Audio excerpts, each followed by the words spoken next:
Okay, we're live. I actually caught this one this time. I looked up at the right-hand side and saw that. Sweet. I'm on point. So we are Masculine Geek number 21, and we have with us the man with the golden voice, Timothy Keefe, and he's going to be here to tell us about his latest opera endeavor and adventure. So Timothy, Tim, take it away. Hello, guys. Thanks for having me back on. Absolutely. So, to start the discussion, I'm here to field any questions you guys have about opera.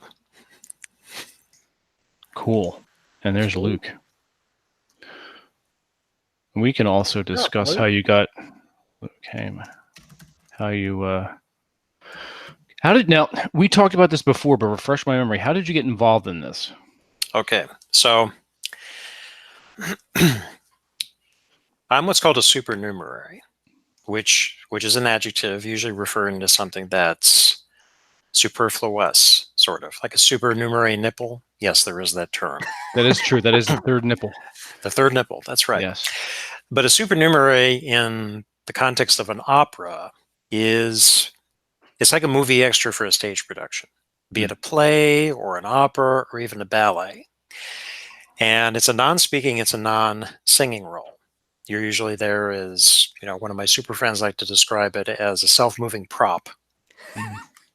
Nice. Self-moving prop. So you could usually be like a soldier or sailor, a waiter, take your pick. And there's lots of big opera productions that call for supernumeraries. And some of them don't even require one. So you just have to wait and see what the production is like. How I got involved in it. So many years ago, I used to live in Toledo, in Ohio. And I'm originally from Ohio. And I was at a party and I was talking with an older couple. I'd say they were like in their mid to late 50s. And Toledo has an opera company. And they were in it. And they were telling me about what they were doing, and I didn't know at the time that they were supernumeraries. And I thought, that's a pretty neat gig. Maybe I could do that someday. So fast forward about 20 odd some later when I move here to DC, and I find with the Washington National Opera that they were looking for supernumeraries. And I thought, hey, that's what those guys did. I should go ahead and apply. And I did. So you had to send in a picture. You had to go in to the costume department to get a measurement and see what your stage presence is like, and then they go ahead and they send you what the schedule is for the production for that season. And usually they put on about 4 or 5 operas per year, sometimes more. And then you just take it from there.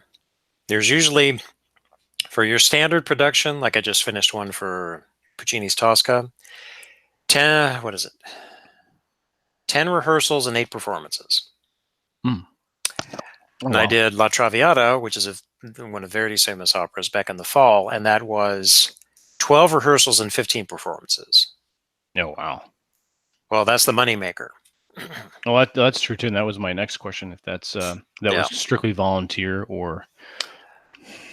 Well, they have so many performances because the opera itself is the moneymaker. Gotcha. Okay. It's one of the most popular operas. So, of course, they're going to get a lot of people in there and rake in the money. But for myself, no, it's not entirely voluntary. I do get it paid for each rehearsal and paid for each performance. I mean, it comes out to like a couple $100. So with what you would pay for meals or things like that or parking, it's not quite a wash, but it takes a good chunk out of that. The benefit is that I can put myself down as a independent contractor on my taxes and get nice tax write-offs. Oh, okay. Silver lining. Nice. Yes. And I've just finished, Tosca was my 8th production that I've done with the company. And some people, like one who actually is a guy who was born in Venezuela, he's done 60. Wow. Yeah. Whoa. He's been involved with the company for that long. Damn. That's a long time. He has some lineage.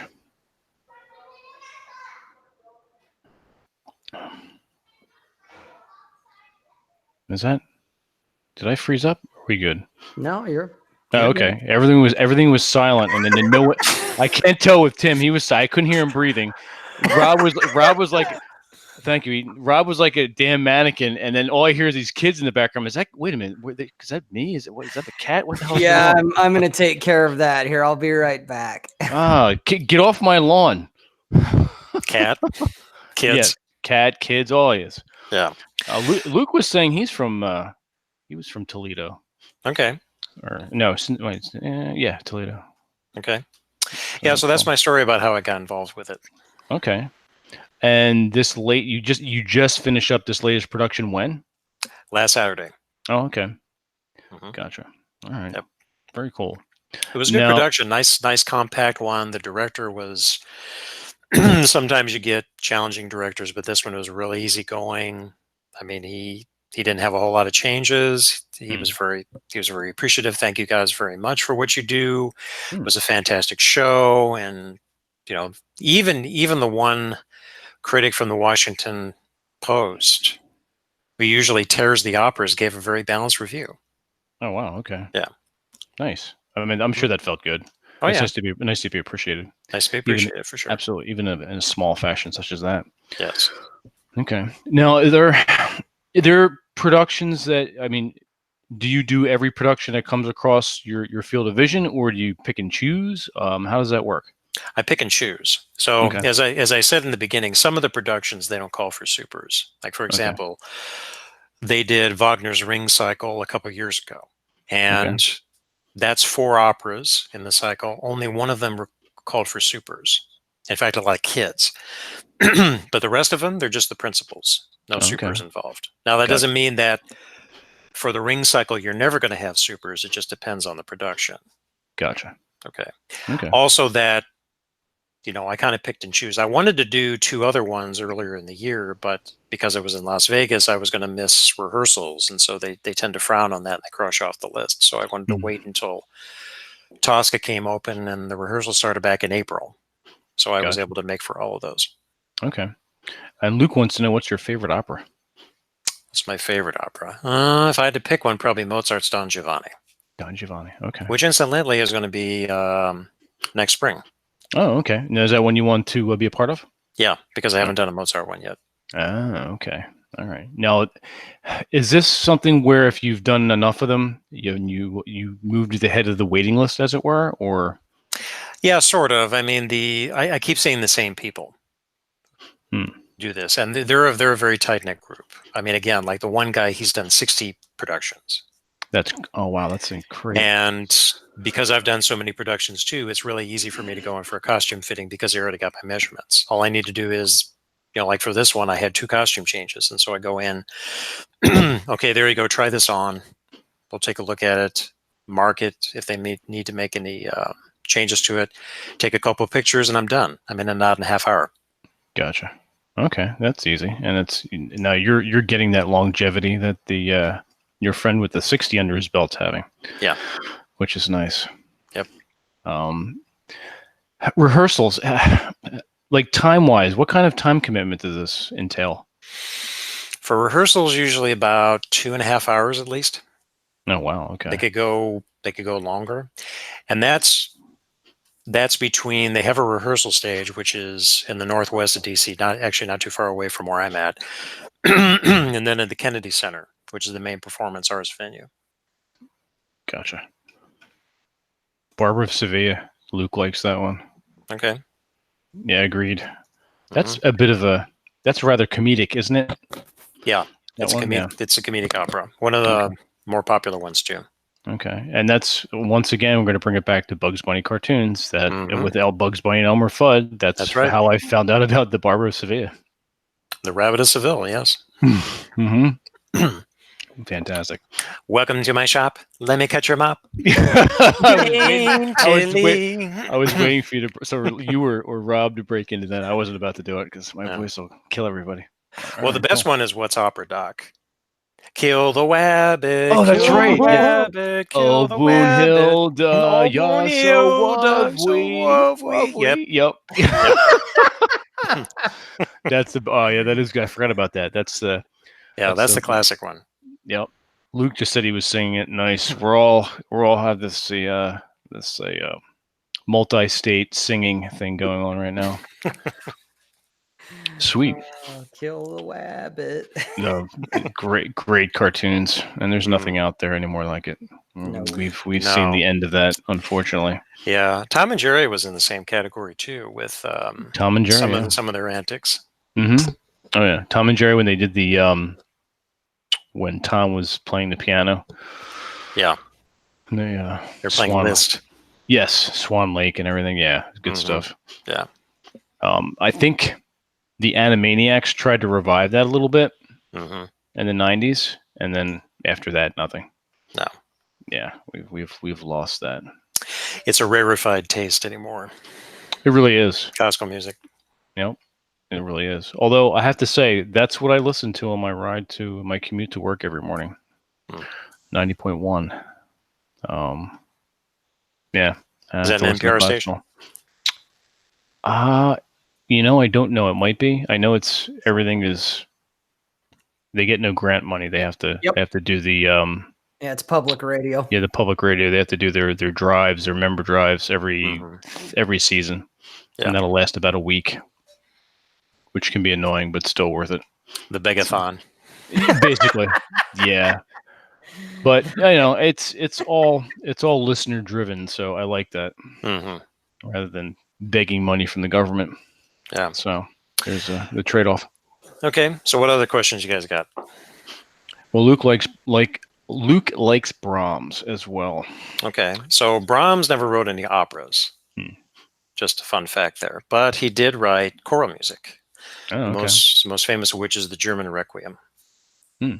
Okay. Yeah, some composers never wrote operas. Just a certain cohort did. And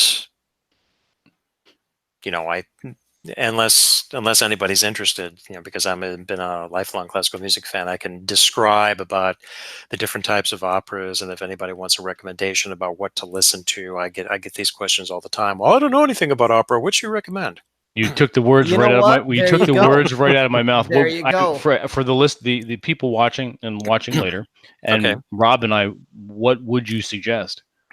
Okay, so I was thinking about this morning, and I thought, what would be a better way to approach this? And I thought, okay, so I'm assuming that most people out there have heard at least one or two musicals. Okay. Yeah. Either they've seen it on Broadway on the stage, they've listened to the music, or whatever it is. Okay, so whatever musicals that you really liked, use that as a template. And what I mean by that is, was the musical funny? Was it melodramatic? Was it serious, tragic, middle of the road, whatever it was? So I could ask you, Vince, and you, Rob, to use you guys as examples. Which musicals do you remember, or which is your favorites, you could say? Yeah, I'll go with. I grew up peripherally listening to Fiddler on the Roof, My Fair Lady, and The Sound of Music. Okay. So. And mine would actually be, when it comes down to it, there's 3 or 4 that are more movies, I guess, but they would classify as musicals. Grease 2. Sort of, yeah. Hey, he missed Grease too. I got to give him props for that. Hey, I actually liked Grease 2. As much shit as people give about that particular film, I actually liked that one. I thought it was all right. I also liked the oh God, what is it? The Feeney Todd, the barber that Sweeney Todd. Sweeney Todd. Sweeney Yeah. Todd. That what's his name? Johnny Depp did. Mm-hmm. I like that. So we're having humor and a little bit serious and dark. And the other one is The Greatest Showman that's been out recently. The Hugh Jackman. I didn't even know about that P.T. Barnum. Yeah, he was doing P.T. Barnum, I believe. Yeah, I've seen the previews of that, but actually not watched it. Sweeney Todd, I thought Johnny Depp did an excellent job for that one. Yeah, I thought it was good. And where they, as far as I know, they actually did their own singing. They weren't lip syncing or anything like that, as far as someone else was doing the actual vocals. But those would be, I guess, my takes. If you were to say, okay, based on that, this is what I'd recommend. So there's my 4 for you. Okay. So that's good input. So I would say probably the best place to start would either be a comic opera or something that's a little more melodramatic. And with the standard repertory, there is a reason why those operas are the most popular. Tosca happens to be one. Now, Tosca, I think, is a good one because it's relatively short. If there's no intermission, it lasts for about 2 hours, which is like the length of a movie. Yeah, that's long.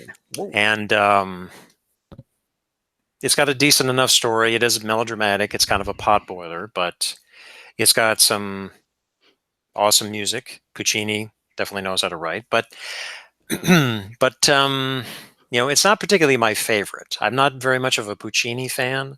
Okay. I tend a little bit more towards like Verdi, who is definitely well known, and he wrote a lot more than Puccini ever did. So 19th century operas, I think, are a little bit better than earlier operas, because operas started sometime in the 17th century. That's how far back you go. Wow. Yeah. And Handel for the Baroque is primary there, except Baroque opera you really have to understand the music and have the patience to get through it. Not to say that you don't have to have the patience to get through other operas. But, if I had to run through a list, I'd probably say Tosca, La Traviata, which is what I did back in the fall. Barber of Seville is a good one. Usually anything by Rossini is a good one to start with. La Cenerentola, which is basically the Cinderella story, is a good one. Oh, okay. Let's see. What else? For I'm writing some of Verdi. these down as you're going here. Yeah, so Verdi, Traviata, Il Trovatore, which is another well-known one. Rigoletto, I really, really like. That's a famous one. And then for Mozart, probably Magic Flute and Don Giovanni. Okay. Cool. Now I can break all those down if you want.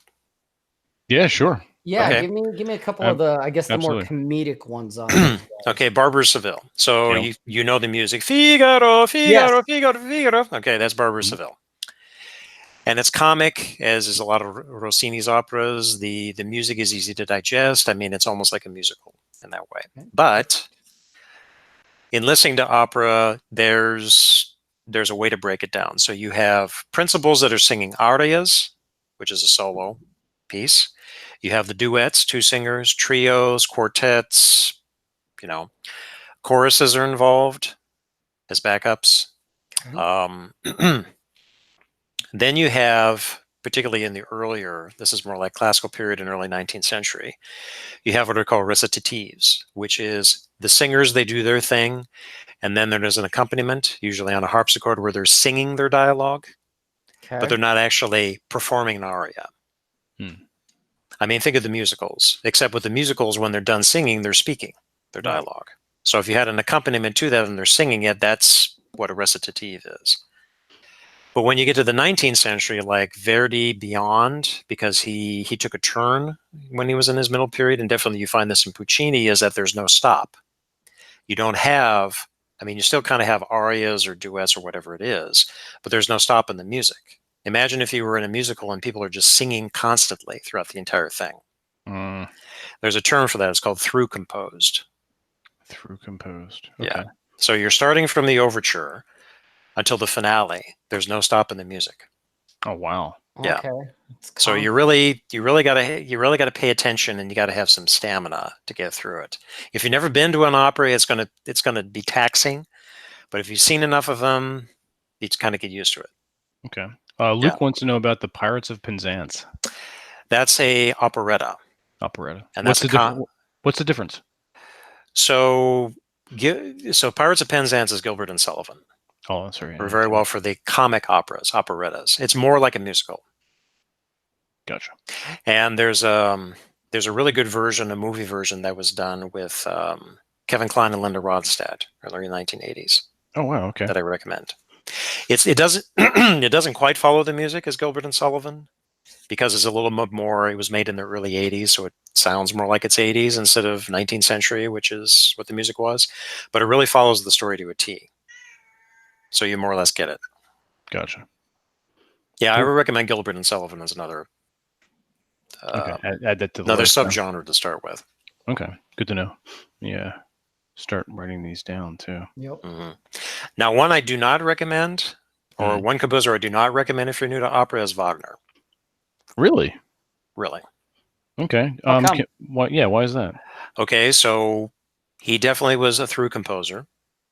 His operas are quite long. For example, Die Meistersinger von Nürnberg is the longest running single opera in the repertoire, which with intermissions lasts 5.5 hours. What? God, that's an all-day adventure. Especially on the theater seats, which are usually nothing more than hardwood. At least over here, at least over here in Philly. Yeah. Well, not so much in other opera houses. I've been in a few around the world. Oh, that's good. Just It's one nice or two. just a few. Just a few. Yeah. Just a few. Yeah. All So right, I do not recommend Wagner, and Wagner is very heavy. cool. And again, they're long. I mean, what deters people is when they're thinking, "Oh man, I don't know if I could sit through this for 3 hours." And I'm thinking to myself, "You'd sit through a movie for 3 hours." Well, So yeah, what's the difference with an opera? You know? So, all right. So, as far as live, you would not recommend that. But how about just for you're just buying something like on a CD or downloading it? Again, it's there are guides out there with the standard repertoire is like the 10, 20 best operas of all time. Those are usually good lists to follow, and you're going to find Barber on there, Traviata on there, Trovatore, Tosca, Rigoletto. You're going to find all those on that list. Gotcha. So you can start with that. Okay. Actually, I want to post that. I think I would like to throw that up on the website. In the chat, could you, or you know what, email me that. That'd be great, and then I'll give you credit for that. Sure. So speaking of the email, I did send you a couple clips, Vince, of Tosca, our production we just did. Did you get a chance to look at those? Oh, wait a minute, you did? When? That was last week. I get so many emails and spam emails coming through. Let me make sure it didn't get caught in the spam. Hang on, let me go take a look. Yeah, you probably ought to check your shit there, Vince. Yeah. check your shit. All right, let's go check the shit. Check the shit. Check the shit. That's the official terminology. If you didn't see him, I could just send him again. You could put him in the... Hey, Tim, what's your recommendation for Puccini? For Puccini, Tosca.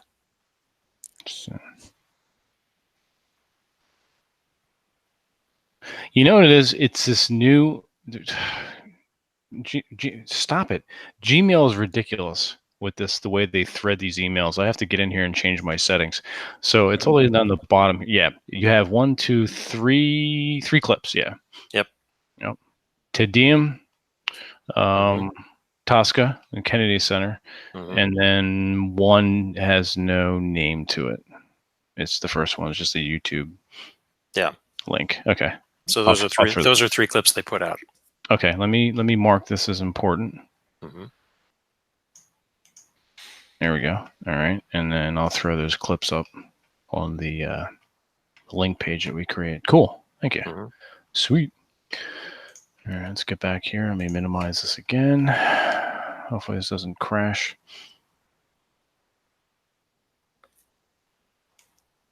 Tim's recommendation for Giacomo Puccini. Just had it. We already had that, Vince. You were okay. You were checking your shit. Okay, and not for nothing too. I think I dropped out twice. Well, you definitely dropped out once a little bit earlier. There's no doubt about it. It's very. Ooh, good question. What would Tim's top 5 operas be for beginners? Okay. And he's saying he had to step out of the room for a minute. Sorry if you already said it, basically. Okay, I could do a quick breakdown. Barbara Seville, La Cenerentola, which is Cinderella. Those are 2 top Rossini operas. Tosca, Don Giovanni, and I probably would throw a Magic Flute in there over Traviata. I'm kind of lukewarm about Traviata, not my favorite. I remember the Magic Flute. That was good. Yeah. Throw them a curveball too while you're at it, Tim. Give them something that maybe you personally like, but maybe isn't, I guess, the more popular. It might be a little more heavy, or it might be a little more obscure or something, but everybody likes a little twist. I know I do. So something obscure. Okay. Something that you like that may not be, that people don't necessarily know about, or it's not one of their go-tos. Okay. So I would pick Handel's Julius Caesar. Ooh. Why? Because it's one of the most famous Baroque operas. And I would recommend also something that was characteristic of Baroque operas is, I mean, they don't do this nowadays, but back then they had castrati. Hmm. Does anybody know what those are? Nope. Yeah, it's the removal of certain organs so they can sing certain get higher octaves. Right. So that was a practice back then. Obviously, they don't do that now. And so what they use instead is what's called a countertenor, which is a male soprano. Gotcha. And the role of Julius Caesar in the opera is a countertenor. Okay. Yeah. So wait a minute. We're talking about castration here, at least back in the old days. Right. Sorry, I'm the plebe here. I'm trying to figure this out as I'm going along. It's like, wait a minute. This He was just the talked about this was hacking done somebody's balls off, man. Yeah, this was done for art. Apparently, This was done for Wow. art. Yeah, they didn't do it when they were an adult. They did it as a kid. Oh, Yeah. Jesus. And in fact, if you wanted to watch a movie came out in the 90s, it's called Farinelli. Farinelli was the name of one of the most famous castrati in Italy in the, what was it? The 18th century. Jesus. So that's a story about how he started as a castrati and he was faded all over Europe because it was the most famous one. Oh, okay. Wow. Yeah.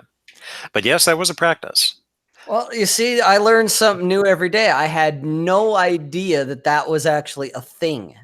Wow.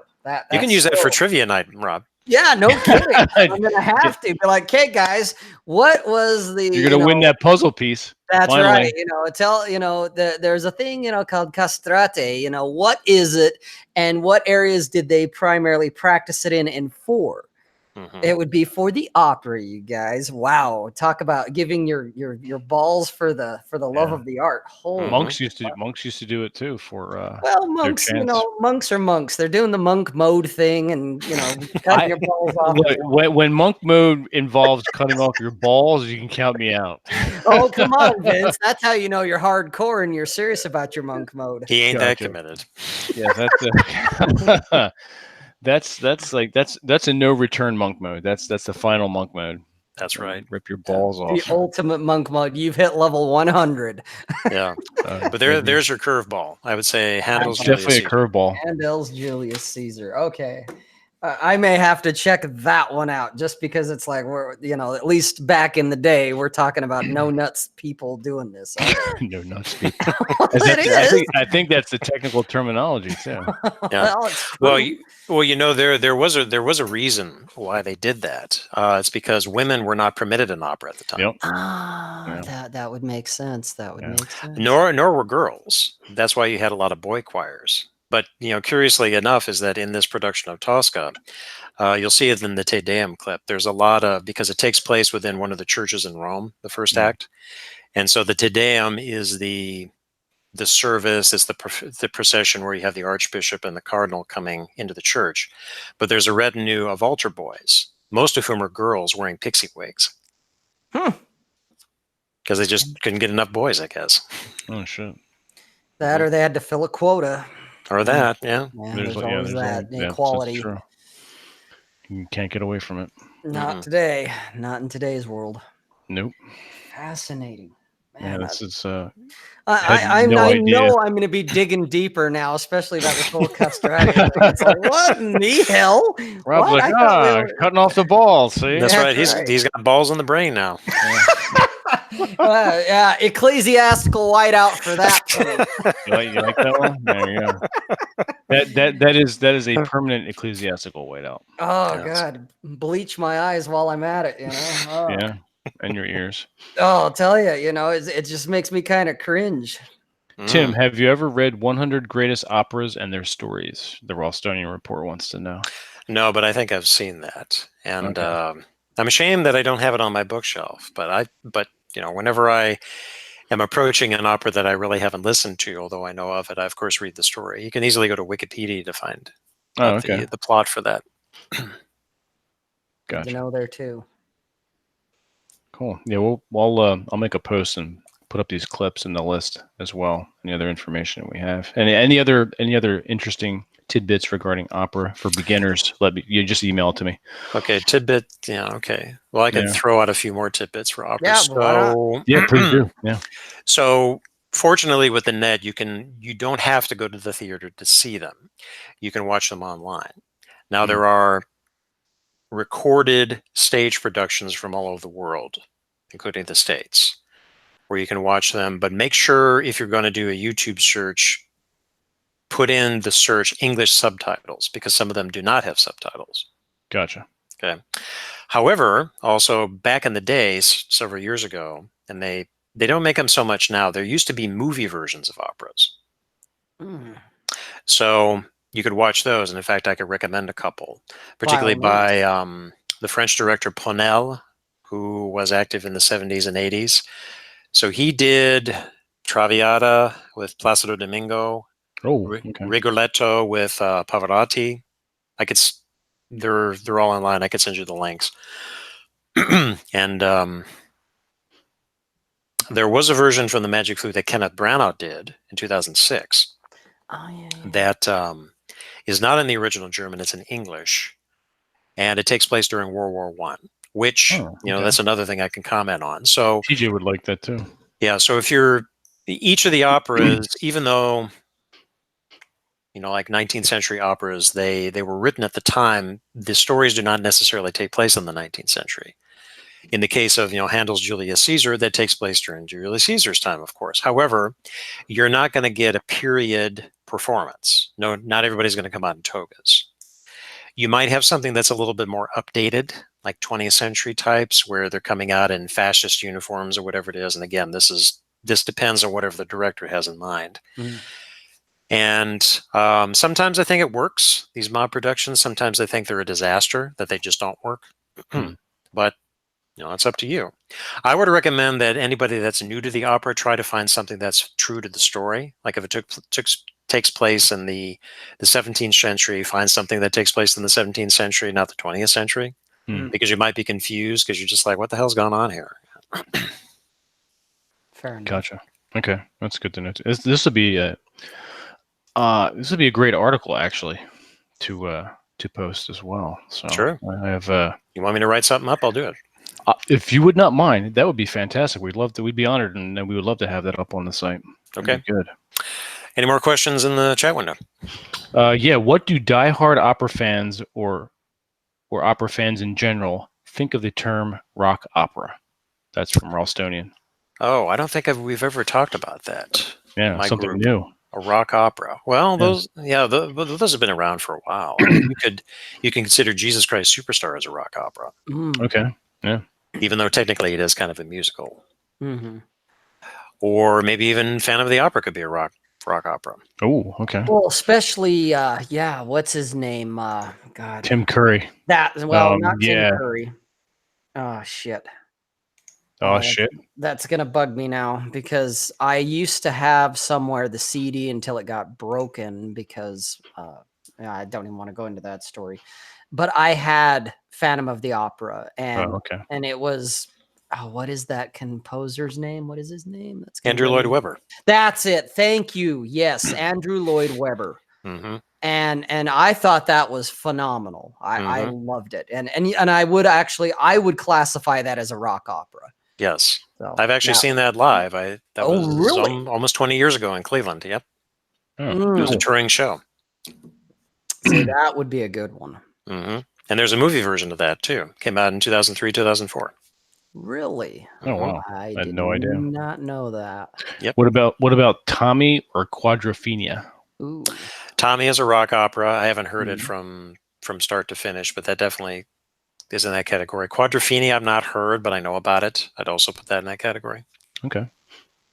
Cool. Yeah, a lot of good information here. I had no idea. Once you start delving into something, you can get sucked in and you know where it's going to take you. Okay. Excellent. The Wall, Eaton. Oh, man. The Wall. More of a concept album, really. Concept album, yeah. And there was a movie version of that, as we know. Yes. That's right, yeah. It does make sense if you're not stoned. Yeah, pretty much. It just takes a little more time. But if you're on psychedelics, it brings a whole nother experience. It sure does. I'll be right back. That's right. Gives a whole new meaning to the phrase breaking the fourth wall. Yes, yes. I'll never forget the walking hammer and whatchamacallit that they were using as the cartoon rendition of soldiers, where it was the hammers. Mm-hmm. That and it gave me chills. It was one of those being under the influence and seeing it going, what in the hell? And then even seeing it sober, it was still like, no, just no. Makes my balls drop. Yeah, or it makes them want to crawl up, one of the two. Yeah. Oh, yeah, getting back to castration here, yeah. That's right, yeah. That's gonna be the common theme. Yes, no kidding, especially when it's hammers. That's right. Oh, I don't think I like that image. Oh, geez. Tommy. Now there's one. It's funny thinking of Tommy where they've got the pinball wizard in there. Mm-hmm. Yep. And I got thinking about it the other day where that song, how it goes, that deaf, dumb, blind kid sure plays a mean pinball. And I thought, could somebody write that song today and get away with it, considering they're calling him a deaf, dumb, blind kid? And it's like, no, he's hearing challenged. He's, visually challenged. And he, we can't really call him a kid anymore because that's going to be offensive to somebody. He's a pre-adult. Yeah, there you go. So he's like this auditorily challenged. What would be a politically correct way of saying dumb? Mentally challenged. Oh, okay, well, challenged, yeah. Mentally incapacitated. So there we go. Okay. We got auditorially challenged. I thought I thought those are mostly social justice warriors. Exactly. Because we're describing them when it comes to that deaf, dumb, blind kid. Right. But we can't use deaf, dumb, blind because that's bad. That hurts feelings. We have to talk around it. Yeah, so we gotta take a song that had these nice little bites, this nice little meter, that deaf, dumb, blind kid. To he's auditorily challenged, mentally incapacitated. What did you call me? Challenged, exactly. Yeah. Pre-adult sure plays a not nice pinball. He's talking about Pinball Wizard from Tommy. Yeah. The politically correct version. Yeah, you can't write that song today because you'd offend a whole group of people, calling him a deaf, dumb, blind kid. So. Gotcha. Yeah, we went off on a tangent there because we had to get away from hammers and balls. Yeah. So hammers and balls. Yeah, you missed a whole part of it there, Vince. I wouldn't say I missed anything. He narrowly escaped it. Yes. Right. I was like, I did have to go to the bathroom, so there's. Okay, there is that. Yeah, there are balls involved. All right. So what else we got question-wise? Come on, guys, chat. Come on, bring up some other stuff. You guys don't be intimidated. I mean, Days of Future Past. Days of Future Past. Yeah, I'm not sure if that's just a descriptor or is that a movie? I have no idea. Well, if I recall right, I think it's a movie. Is that a movie? Okay, it kind of sounds familiar. I mean, yeah, it sounds familiar to me too. Okay, that may what else you got about opera, guys? Bring it out. Moody Blues rock opera. Oh yeah, they would be a rock opera, especially with the whole Knights in White Satin and all of that. I can't stand that song. No, because it's overplayed. That's a piece of shit. It's a complete. It's kind of like Led Zeppelin in general.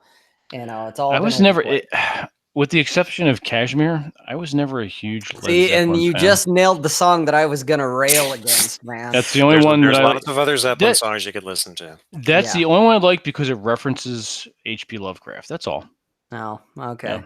Yeah. See, and if I was going to pick one of their more regular broadcast tunes that I think is okay, because you don't hear it as often as Babe, I'm Gonna Leave You.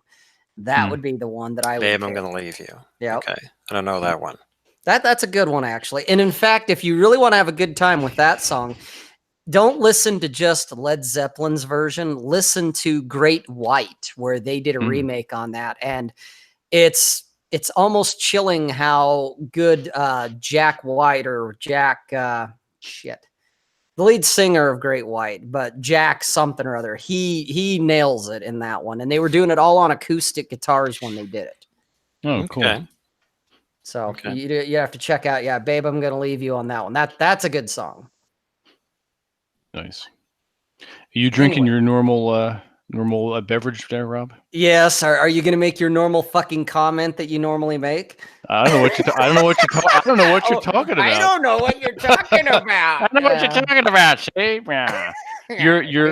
Your swill, your piss. There you go. It is. There it is.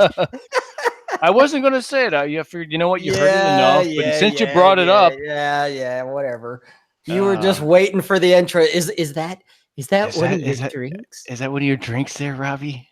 Nope. I don't know what you're talking about, Vince. Yeah, you're having visual hallucinations. Hallucinations. Yes, that's right. The Who is my favorite. I have mine.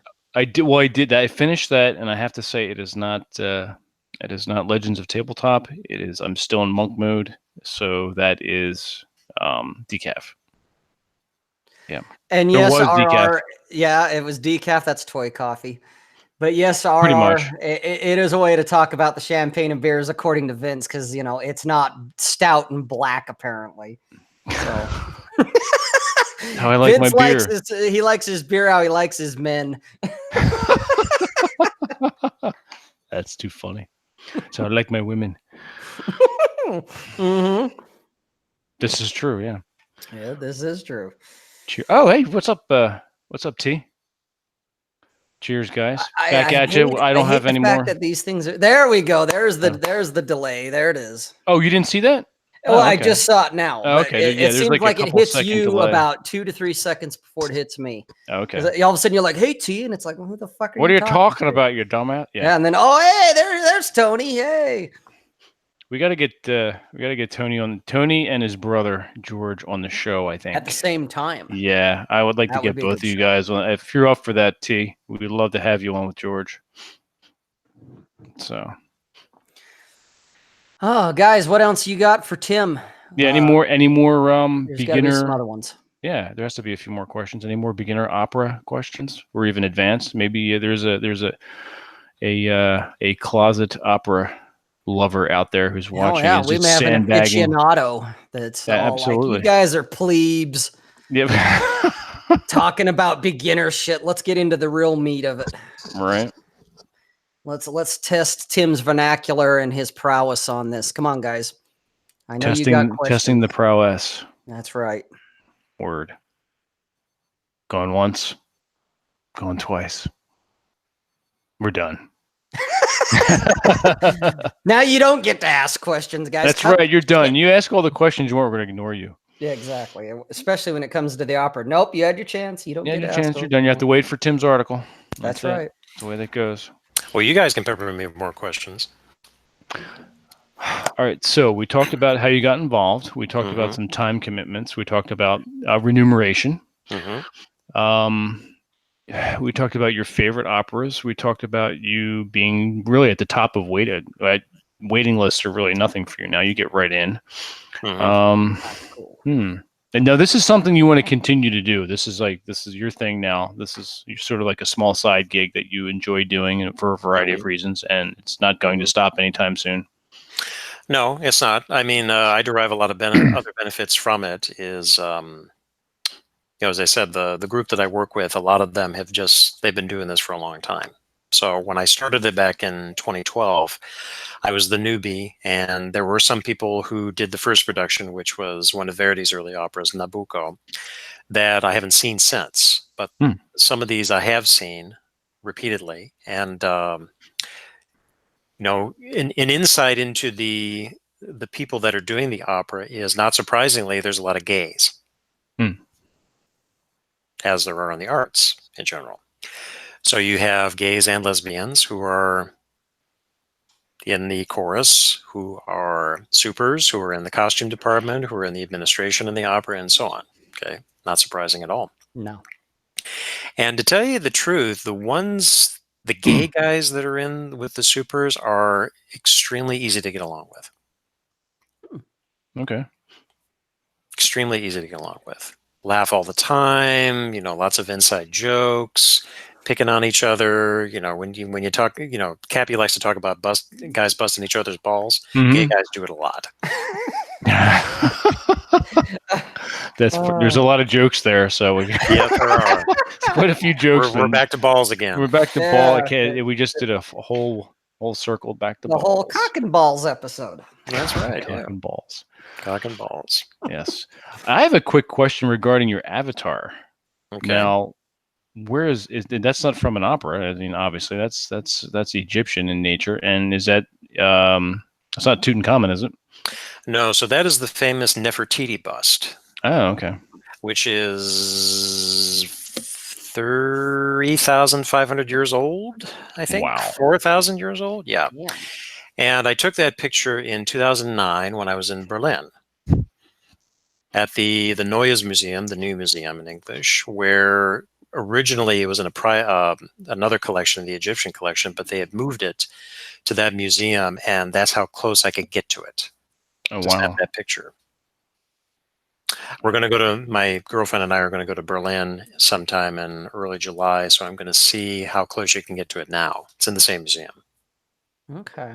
So that's a famous sculpture. You find it in all kinds of art books. Yeah, it Gotcha. seemed familiar to me, but I was kind of in the same boat as Vince. Is like, no, that can't be Tutankhamun, is it? Mm-mm. No, I'm glad you pointed out that no, this is what it is. Yeah, it didn't have the little chin thing, No. goatee thing going. Mm-mm. And does it have a specific name? That little kind of like, it almost look, when you see statues of that, it almost looks fake, like it's like an accessory. I'm sure there is, but I'm not an Egyptologist. Okay. Damn it! You should come on. Opera, Egyptology. Well, I mean, I'm History. casually interested in Egyptian history. I was more interested into it when I was in high school, but I'm just kind of like, yeah, Gotcha. it's all right to see sarcophagi and mummies, but it's not and really my whatnot. thing. Yeah. More of the horror Egypt kind of stuff. Yeah, I was always disappointed. I always saw mummies, but never daddies. Gotta love the puns. Yeah. Roll them right out. That's right. Just keep them on rolling. That's Hey, it. here's a question for you, Tim. Yes. And I guess, I'm not trying to out you or anything, but does you and the people, your production crew, the people you do these operas with, that you sing with and all that, do you guys have any of that recorded, like on YouTube or anything? Yes, I believe so. I would have to go digging for it because some of them only record and they're inconsistent. Okay.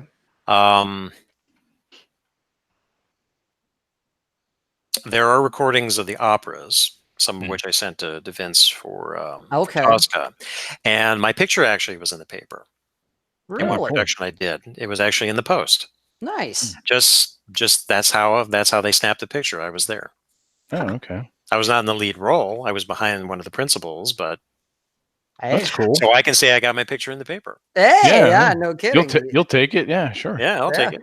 Absolutely. It's better than, hey, I had my picture in the paper too. Oh, where are you at? Well, I was See that on the little front dot page. in the back? No. I was on the front page, but it was after this big thing happened, and I'm being dragged away in handcuffs. Yeah, Yeah, really. Here, watch your head. Your head's being. that's right. That's called a I was mugshot, on TV once. It was an episode of Cops, but hey, there you go.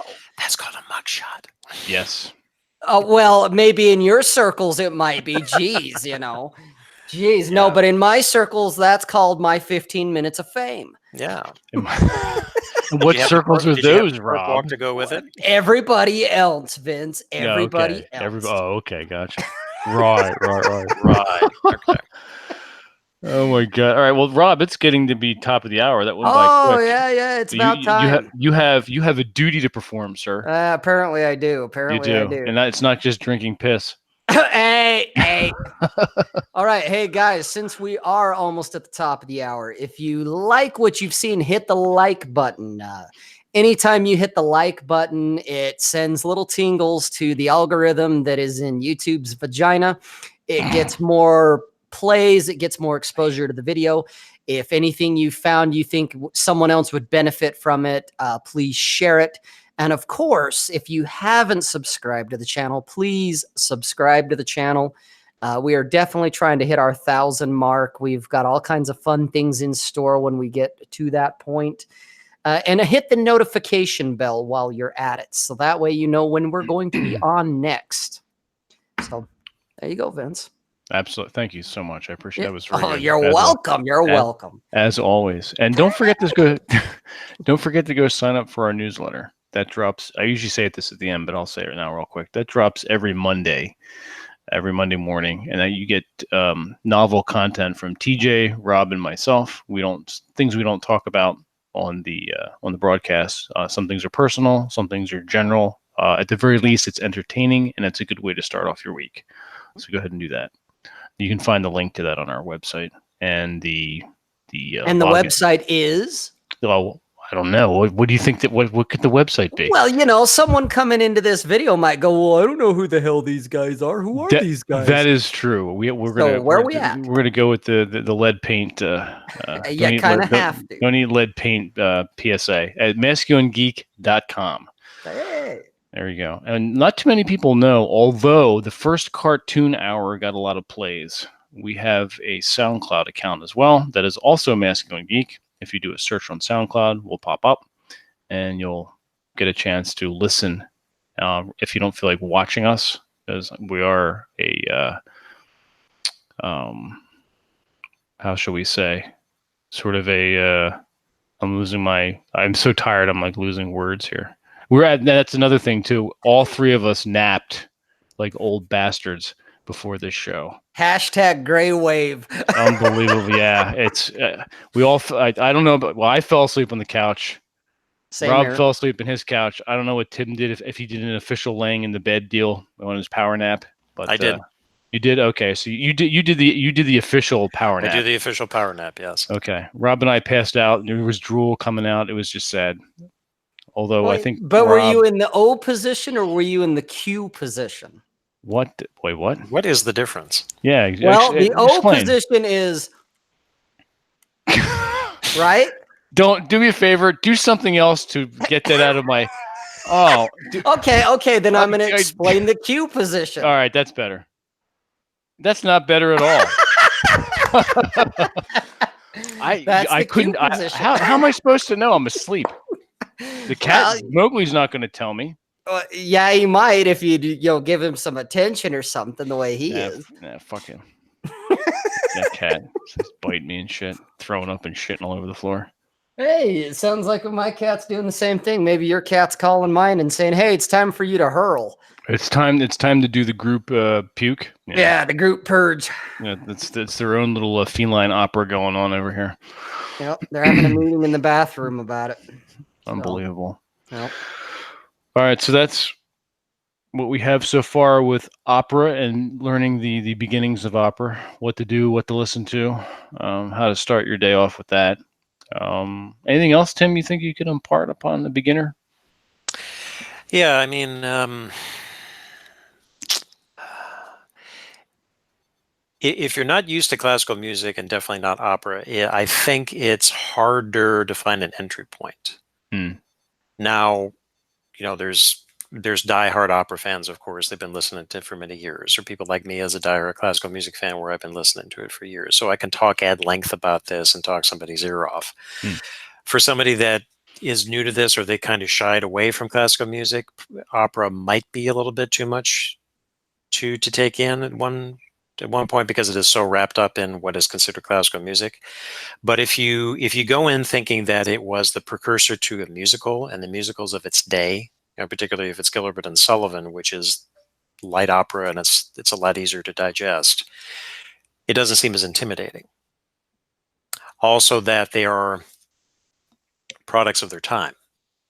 So opera really took off in the 18th century and the 19th century. A lot of the themes that you see in the operas, they could be mythological or they could be something more contemporary, from that time. You have comic, you have tragic, you have something in between, melodramatic, or whatever it is, depends on whatever kind of story you like. So what I would recommend is try to pick something that's a little easier on the ears, something that's maybe got some good tunes, which is why Rossini is a perennial favorite, just because he was such a master in the way he wrote the music. And if you like you start with Barbara Sevilla, for example, you like that, then I would say go to Cenerentola and see the little difference there. And then, go Verdi Puccini that are on the list and see if you can take those in. Some people don't like Puccini. That's fine. Lots of other operas you can take in. Did Rossini do William Tell Overture? Yes. Okay. Yes. Okay. So that's his. Was that his? Yeah, that was, I think, his last opera, and that one is a fairly long one, about 3.5 hours with intermission. I was going to say, because that overture itself is really short. It's like what, in not even 30 minutes. That part. Oh, not even that. Yeah. 10 minutes, 10 maybe minutes? 15 minutes tops. Yeah. Okay. Yeah. That's like, but Yeah. that, for some reason, he seems to be not most famous for that, but most people, when they think of Rossini, they think of the William Tell Overture. Yeah. Yeah. Yeah. I mean, that's another good place to start. You could just do a YouTube search on Rossini overtures to all of his operas, and then you get a sense of what his music is like. And if you want to hear more, then you just take in the opera. Okay. And then, it will take some time to develop that kind of an interest. Particularly for men. The purpose of doing the Masculine Geek is that, sure, there are lots of men who love classical music. There are lots of men who attend operas. It's not necessarily a woman thing, although you're going to find a lot more, I'd say, middle-aged or older women that are involved in it, or younger women that want to be singers. Oh, okay. But, and also with classical music and opera, it tends more towards the older types because they grew up on this. They definitely have the money to go see performances because it ain't cheap, particularly in the States. Oh, yeah. The only cheap tickets I ever had was when I was in Romania back in 2011, where I saw a pretty good production of The Force of Destiny for $3. Wow. Wow. $3. $3. Yep. And this was a national opera company. Oh, shit. Yep. That is cheap. It's heavily subsidized. And so, not surprisingly, you got a lot of college students that were there. Oh, okay. That makes sense. Connection. Oh, absolutely. Yeah. So you can watch it online. Another option is something that has been going on for about 10 years. It's called the Met Live in HD. Oh, yeah, that's right. Yeah. Yeah. Okay, I've heard about that. Yeah. So this is the Metropolitan Opera in New York that does a simulcast, usually on a Saturday, of one of the operas in their season, and you can watch it in the movie theater. Tickets run about $23. It's a hell of a lot cheaper than going to New York. Yeah, you're not kidding. And there's John. John dropped in. John, good to see you. What's up, brother? Hey, Tim, do you know what the longest opera ever written was by chance? Question from the chat. Yes. So the longest opera of all time is Wagner's Ring, but that's a cycle of 4 operas. If you were to listen to it back to back, it would take 14 hours. Oh, wow. Yeah.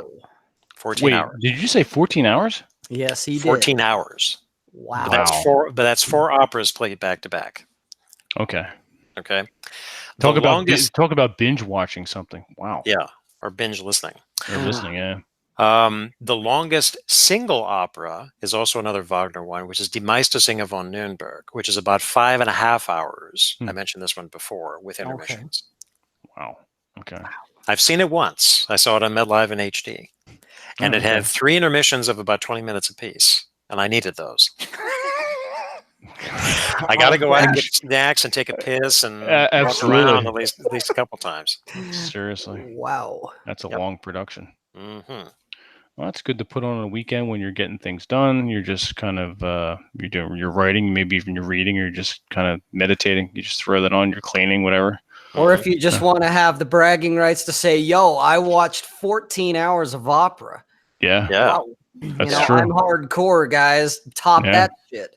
Yeah. If there's anyone in the chat that comes back later and says, "Hey, I listened to that 14-hour opera," we'll have to. Okay, yeah, and if you guys say that, I'm bringing Tim back on so that he can quiz you to say, "Really, tell me about this. Tell me about this. See if you're bullshitting or not." He'll quiz you, and then we'll have to give you some sort of prize for that. Well, you got to pass the quiz, though. You do have to pass the quiz. It will be a 10-question quiz. Yeah, you can't just say, "Oh, I did it, man." It's like, "Oh no, we're gonna verify that." Yeah. In fact, if whoever's listening to this, if you go out and listen to that, because we're gonna do it too, we'll listen to it, and Tim will quiz us. We hey, fair is fair. We can't, we got to put our money where our mouth is. We will have you on the show. So Okay. there you go. And with Tim. Yeah. So there you go. Okay. So a couple How's it- other things too is if you're not ready to watch an opera from beginning to end, then you can definitely go do a search for famous opera choruses or arias or something like that, Okay. which is a pretty broad swath of many of the famous operas. The most well-known ones, like for example, from Traviata, which is called the Brindisi song, which is Libiamo, Libiamo, Liele, Tica, Lici, da, da, da, da, da, da, da, da, da, da, da, da. Everybody's heard that one. Hey, that's not bad. Yeah. No, Thank that you. was actually pretty good. That was good. Well, thank Yeah. you. Or, we were mentioning the Bugs Bunny cartoons. Yes. Mhm. Rabbit of Seville, that's Bogart. It's fantastic. What's Opera Doc? That's all Wagner. Kill the rabbit, kill the ride of the Valkyries. Dun, Yep. dun, dun, dun, dun, dun. Yep. Okay. Yeah. Okay. So you'd be surprised, a lot of people, is that they already knew this. And in fact, this is something I mentioned the first time I was on, is one way that I got into classical music is that I was listening to it from an early age, but it was kind of, with the Warner Brothers cartoons, which is what I grew up on. Yeah. They inserted those. So, you listen to the music and you're watching the antics of Bugs Bunny or whoever it is as you're going on. And then when you actually get to that piece, you're just like, I know that, I've heard that. Exactly. And that's where you got it from. Tom and Jerry too. So Bugs Bunny and Tom and Jerry are a gateway drug to opera, kids. That's Yes. right. Make sure you do them. Exactly. Mhm. And I can find the clips. Oh yeah, if you wouldn't mind, Throw them that, up. throw that in. I'll throw that in with the article. We'll do a whole. We'll do a really good article. This will be good. Yep. Introduction to opera for masculine geek people. Absolutely. And I do recommend people see at least one opera in their lifetime. It is a Absolutely. good experience. I have seen one, and I feel ashamed. I don't remember the name of it. It was crap. It had one name that if I say it, you'll be like, oh yeah, I know that. Crap. I'll find my ticket somewhere. I'm sure I have it. Okay. It was a few years ago. Well, Yeah. and another thing to throw out to the guys out there that are watching and listening, for all you want to be, a connoisseurs, not only is this good just to, get a greater appreciation of art, culture, life in general, but your women will usually be, kind of like, wow, he's not just into your typical rock concert or whatever it may be, or your country show. And every Impressive, woman I've ever met loved going to the theater. They love the chance to get dressed up. They love the chance to go and see these things. Mhm. So in my opinion, you kind of cannot go wrong with this, besides just expanding yourself and enhancing yourself with it. It's always a good time with taking your date out. So Yeah. guys, this is a Absolutely. great way to kind of show the women in your world, hey, I'm not just, the guy that plays video games and plays tabletop and does the stuff that a lot of people do today. I've got a little bit of a nuance going on here. Yeah, in So- fact, you could be blaring opera while you're playing your video games. Ooh. There you go. See? That's right. Yeah. Also, one other thing too is that anybody who's into the theater, the guys that are out there, if you wanted to become a supernumerary, just that is, I mean, as I said, it's a non-singing, it's a non-speaking role, so don't be intimidated by that. You are a self-moving prop. Just find the local opera company for wherever you live, usually in a major city, and inquire if they're looking for supernumeraries for whatever their productions are. Okay. And see if you can audition, and then if you get it, fantastic. Then you could say, hey, I was on the stage at Washington National Opera or San Francisco Opera, one of the main opera houses, or maybe a second tier one like Opera Carolina or Lyric Opera of Chicago or something like that. Because whatever the production is, they're always looking for supers, and you don't necessarily have to feel like you have to break into something. In the Metropolitan Opera in New York, I think that's a little more difficult because that's just like the top opera company in the country, and so it's pretty much a closed shop, I would say. But for second tier, yeah, try it, or opera festivals or something like that. Just inquire. It really has been a rich and rewarding experience. I have to say, I met a lot of great people. Now, here's a question for you. You talked about auditions. What can you describe that for us? Well, for me, I really didn't have to do an audition when I got involved, but again, this is depending on the production and the director. Sometimes you might have to audition. Like they have specific instructions, like they're looking for men that are between a certain age, or that they're at a certain height, build. Do you have any stage fighting experience? Oh, okay. Have you done any acrobatic work? Things like that. I Okay. never even thought about that. Yeah, I No wasn't kidding. thinking that either. You're talking about self-moving props, but I wasn't sure that like the detail involved. Yeah. Well, yeah, if you're Okay. getting into the fighting whole thing there, the dynamics Yeah. there, Someone the who maybe acrobatics. knows martial arts or Yeah, fencing. so Yeah. guys, if you're into martial arts or if you're into Fencing. acrobatics, yeah, you may not be able to sing, but that doesn't mean you couldn't do something like this because of what Tim just said. Yeah. Right. Well, oh my God, that makes me want to go out and try for this because it's like, Yeah. I can't sing to save my life, but there's other things I could do. And Yeah. also, I said at the top of the conversation that a supernumerary is just an extra for a stage production. So it's not just opera. You might find it in the theater for a play, or Okay. even if you're so bold, and I definitely would give any guy props for this, a ballet. Ooh. Okay. Yes, you would wear tights. Men in tights. Men in tights, yep. Hey, you know what? It comes down to pre-selection at that point because you had your 15 minutes of fame on the stage. It doesn't matter what you do. Yeah, that's true. That's awesome. I love Yep. it. Yeah, and for ballet, you might actually have to hold up one of the dancers. Ooh, look at that, Okay. guys. All right. Makes you forget about the fact that you're wearing tights when you're holding up something young, hot, and tight yourself. So there you go. That is true. You're getting There you go. you're getting a bird's eye view. Yes. Literally. I thought it was a little more up close and personal than that, Vince, but okay. Well, you're kind of looking up, so I guess that's true. It depends on the hold. Yeah, it depends on the position. Exactly. The Q or the O, right? That's right. Jeez. Okay, so there are no other questions. That's all I got. Okay. I think Nice. question wise we're done. That was it. That was a good run. Hell That was yeah. a good run of questions. And this will be a very, very good article. And yeah, we're serious. If someone goes ahead and does a binge listening of the 14 hours, and you'll be quizzed when you come on the show. We'll have you on. So you could talk about your experiences. Exactly. 14 hours of Wagner. Yes, and whether you liked it or didn't. Chances are you're going to love it. So I think so. I think we definitely take stamina. I was going to say 14 hours, man. I don't know. Definitely I have could do 14 hours. but include schedule your own intermissions, obviously. Yeah. Yes. Yeah, So. hit the pause button, guys. Hit the pause button. It's okay. Go eat, do other things. Yeah, take a nap. Take a nap.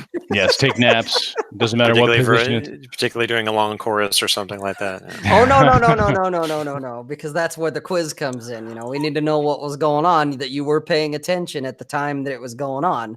Yes. You can't just say I did it, guys. You're gonna have to, you're gonna have to show proof. Proof of purchase. Absolutely. That's right. I love it. Absolutely. That's right. I forgot about that. Yeah, he still AJ does Cortez, to some degree, I think.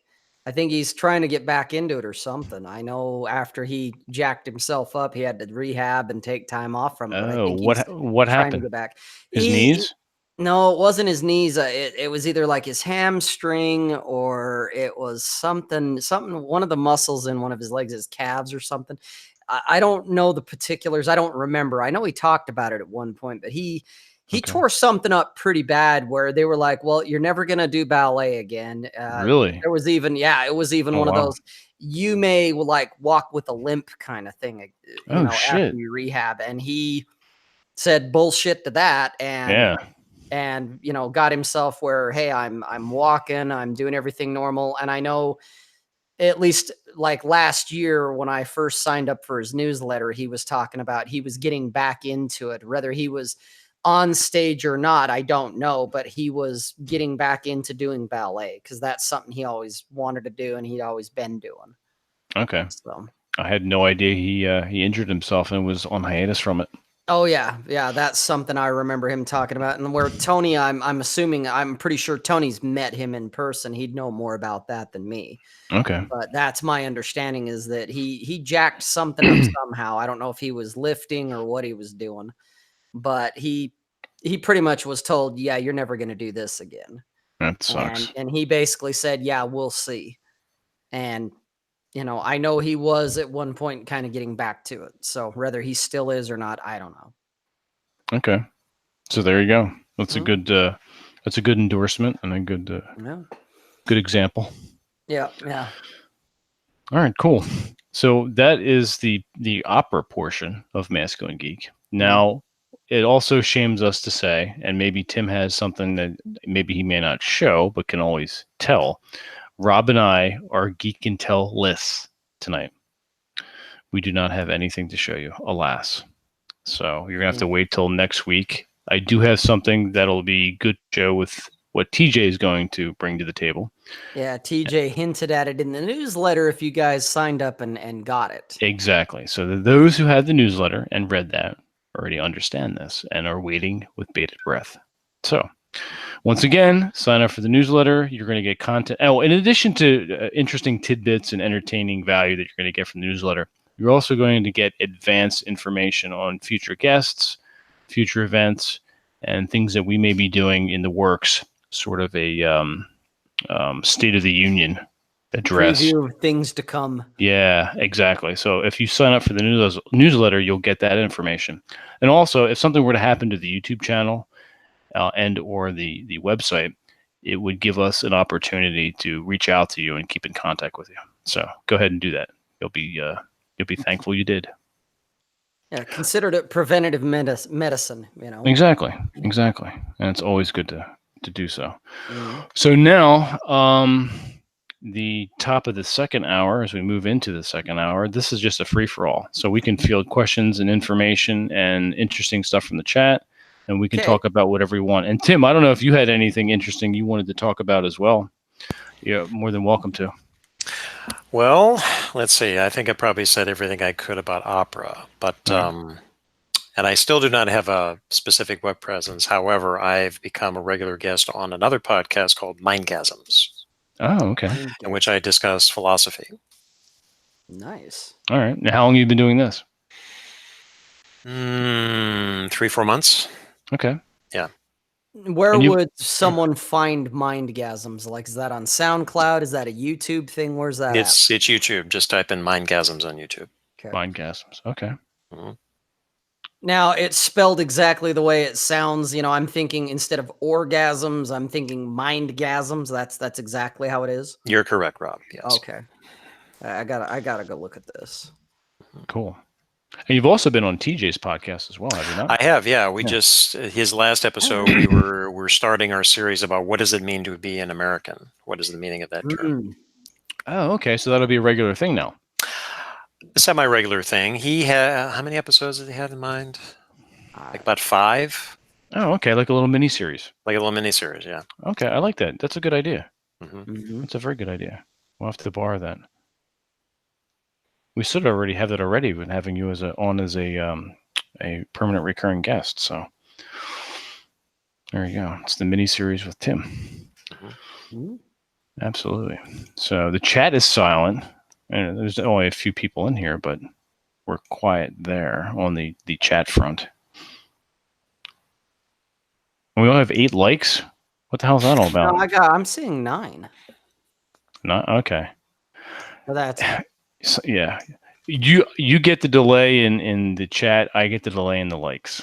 there you go. It evens Oh yeah, out. it's right here. I'm looking at Mindgasms. Nice. Okay, cool. Yeah, Tim was on just recently, actually. Mm-hmm. Oh, all right. What was it? What was the topic? Mindgasms. Yeah, go ahead. Yeah. So we're doing with Andrew, who's the host. We're doing alternate series. One of which is on postmodernism, Okay. and the other one is on Gilles Deleuze, who was a very well-known French philosopher in the 20th century. His intellectual heritage, as in who were the thinkers that influenced him. Okay. And for the people at home, postmodernism is what? Yeah, let's talk about that for a second. I mean, I have a general knowledge of it, and I've been delving into it a little deeper. But I mean, you're on the show talking about that, and it's something that's near and dear to your heart. Let's hear a little bit more about it. Okay. So postmodernism, it's become a thing because of Jordan Peterson. Oh, that's yeah. Because yeah. he talked about postmodernists and cultural Marxists, and then he threw Derrida and Foucault in there as the high priest of postmodernism. So that's what set me off on my resurrection, you could say. And I was on another guy's podcast last year, James and the Giant podcast, where I did a 3-part series, 9 hours total, about explaining the history of the notion of postmodernism and actually what it is versus what somebody like Jordan Peterson has to say about it. So how best to explain it? Well, you can define it in many different ways, but I would say this is one way to define it. You could look at 3 different terms. And this is about the modern instead of the postmodern. You have modernization, modernity, and modernism.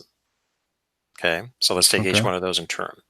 So modernization is a process where you're taking something from say a pre-industrial state to more of an industrial state, or some things that we enjoy in the quote-unquote modern world, like flush toilets, what we're doing right now with communicating via YouTube and running water, things like that. Okay, so all the process that brought this into being is modernization, you could say, which is more of a socioeconomical term than it is a philosophical term. Okay, so then you have modernity, which is the state of affairs of living in a modern, quote, modern world. Okay, which, if you wanted to trot out a year of when modernity started, it probably was sometime in the 17th or 18th century. Or high modernity, you could say, is around 1850. Okay, kind of like the Industrial Revolution. Industrial Revolution, right? Large scale things, blah, blah, blah. Okay, so we are living in modernity still. Then there is modernism, which is more of an artistic movement. So modernism would be like 1850 to World War II. That's modernism. And you see this in art, sculpture, music even.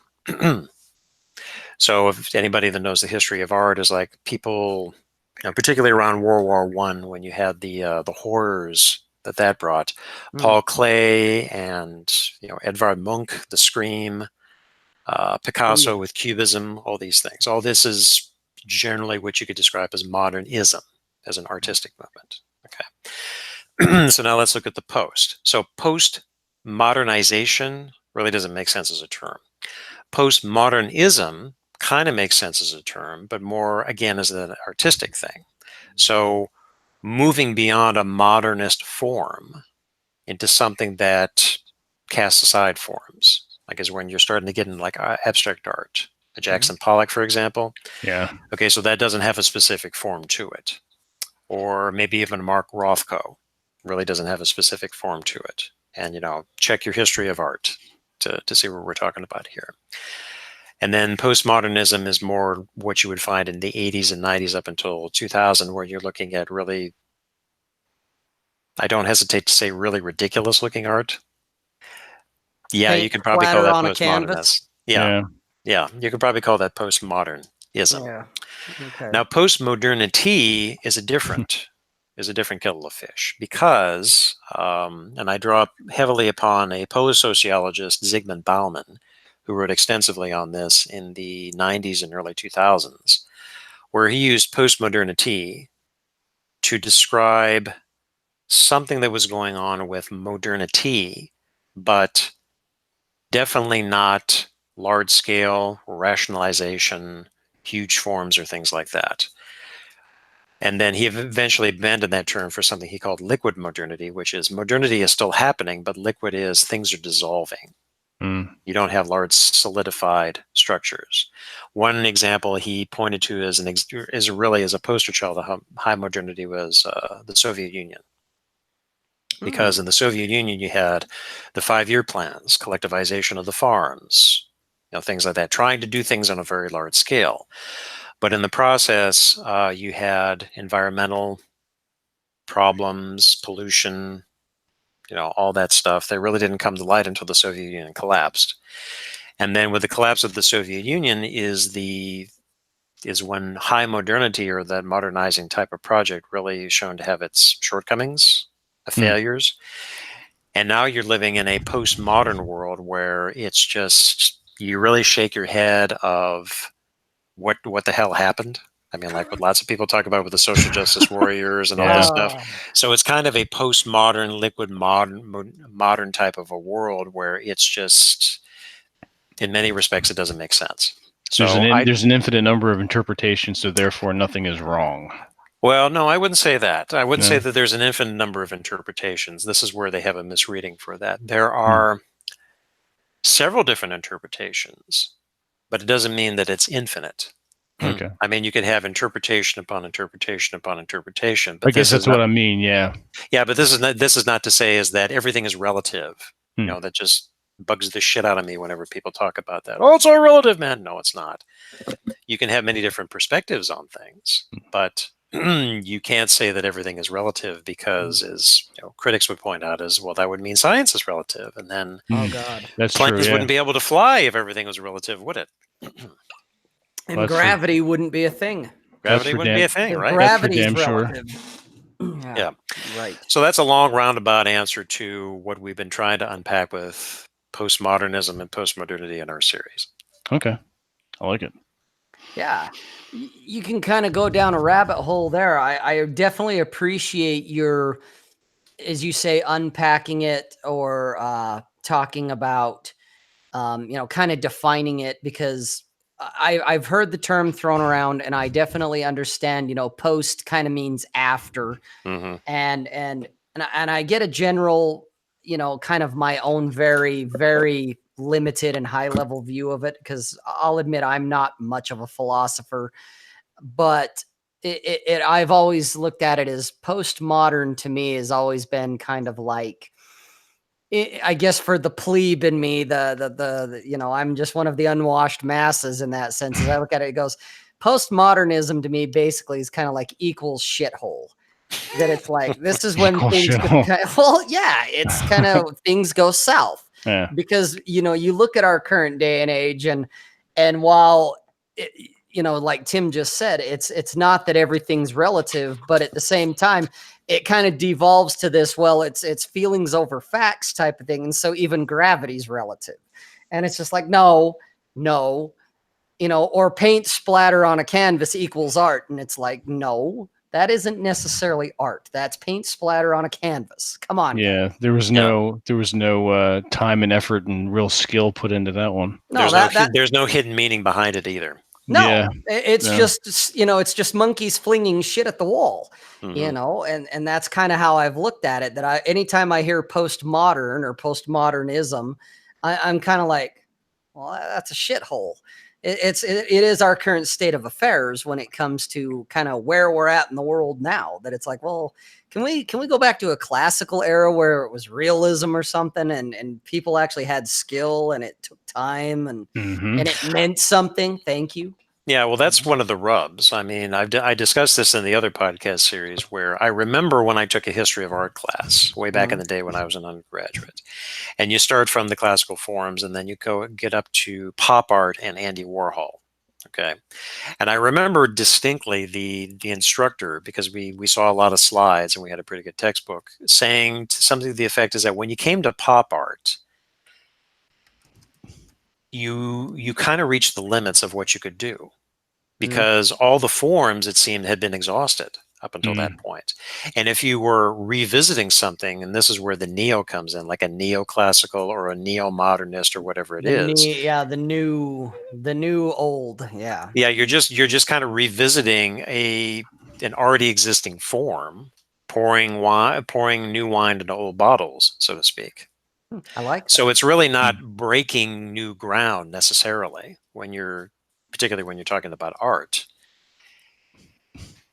And this is kind of where the rubber meets the road when you come to postmodernism. Now, sociologically speaking, I think is a much better way to explain it. As a matter of fact, Bowen himself had used the term re-enchantment of the world to describe what a postmodern or a liquid modern type of a world is, meaning that high modern, which is rationalization on a large scale, that everything could be explained by science, everything could be explained by a rational form, even bureaucratization, to bring in Max Weber and all that. Well, all that breaking down, showing its limits, now you have people in a free fall. And possibly as a consequence, you're resorting to things like identity politics because you can't point to something. This is in some ways tying into what TJ and I are trying to do with what is an American. It seemed clearer in previous decades that you could point to something or somebody and say, this is an American and this is what their primary qualities are. Nowadays, it's really hard to say. Does it mean you have an American passport? Do you conduct your business as like a civic nationalist would or something like that? So it's very murky, it's muddy. Or does it just mean you've crossed the line to the magic dirt? You cross the line to magic dirt, right?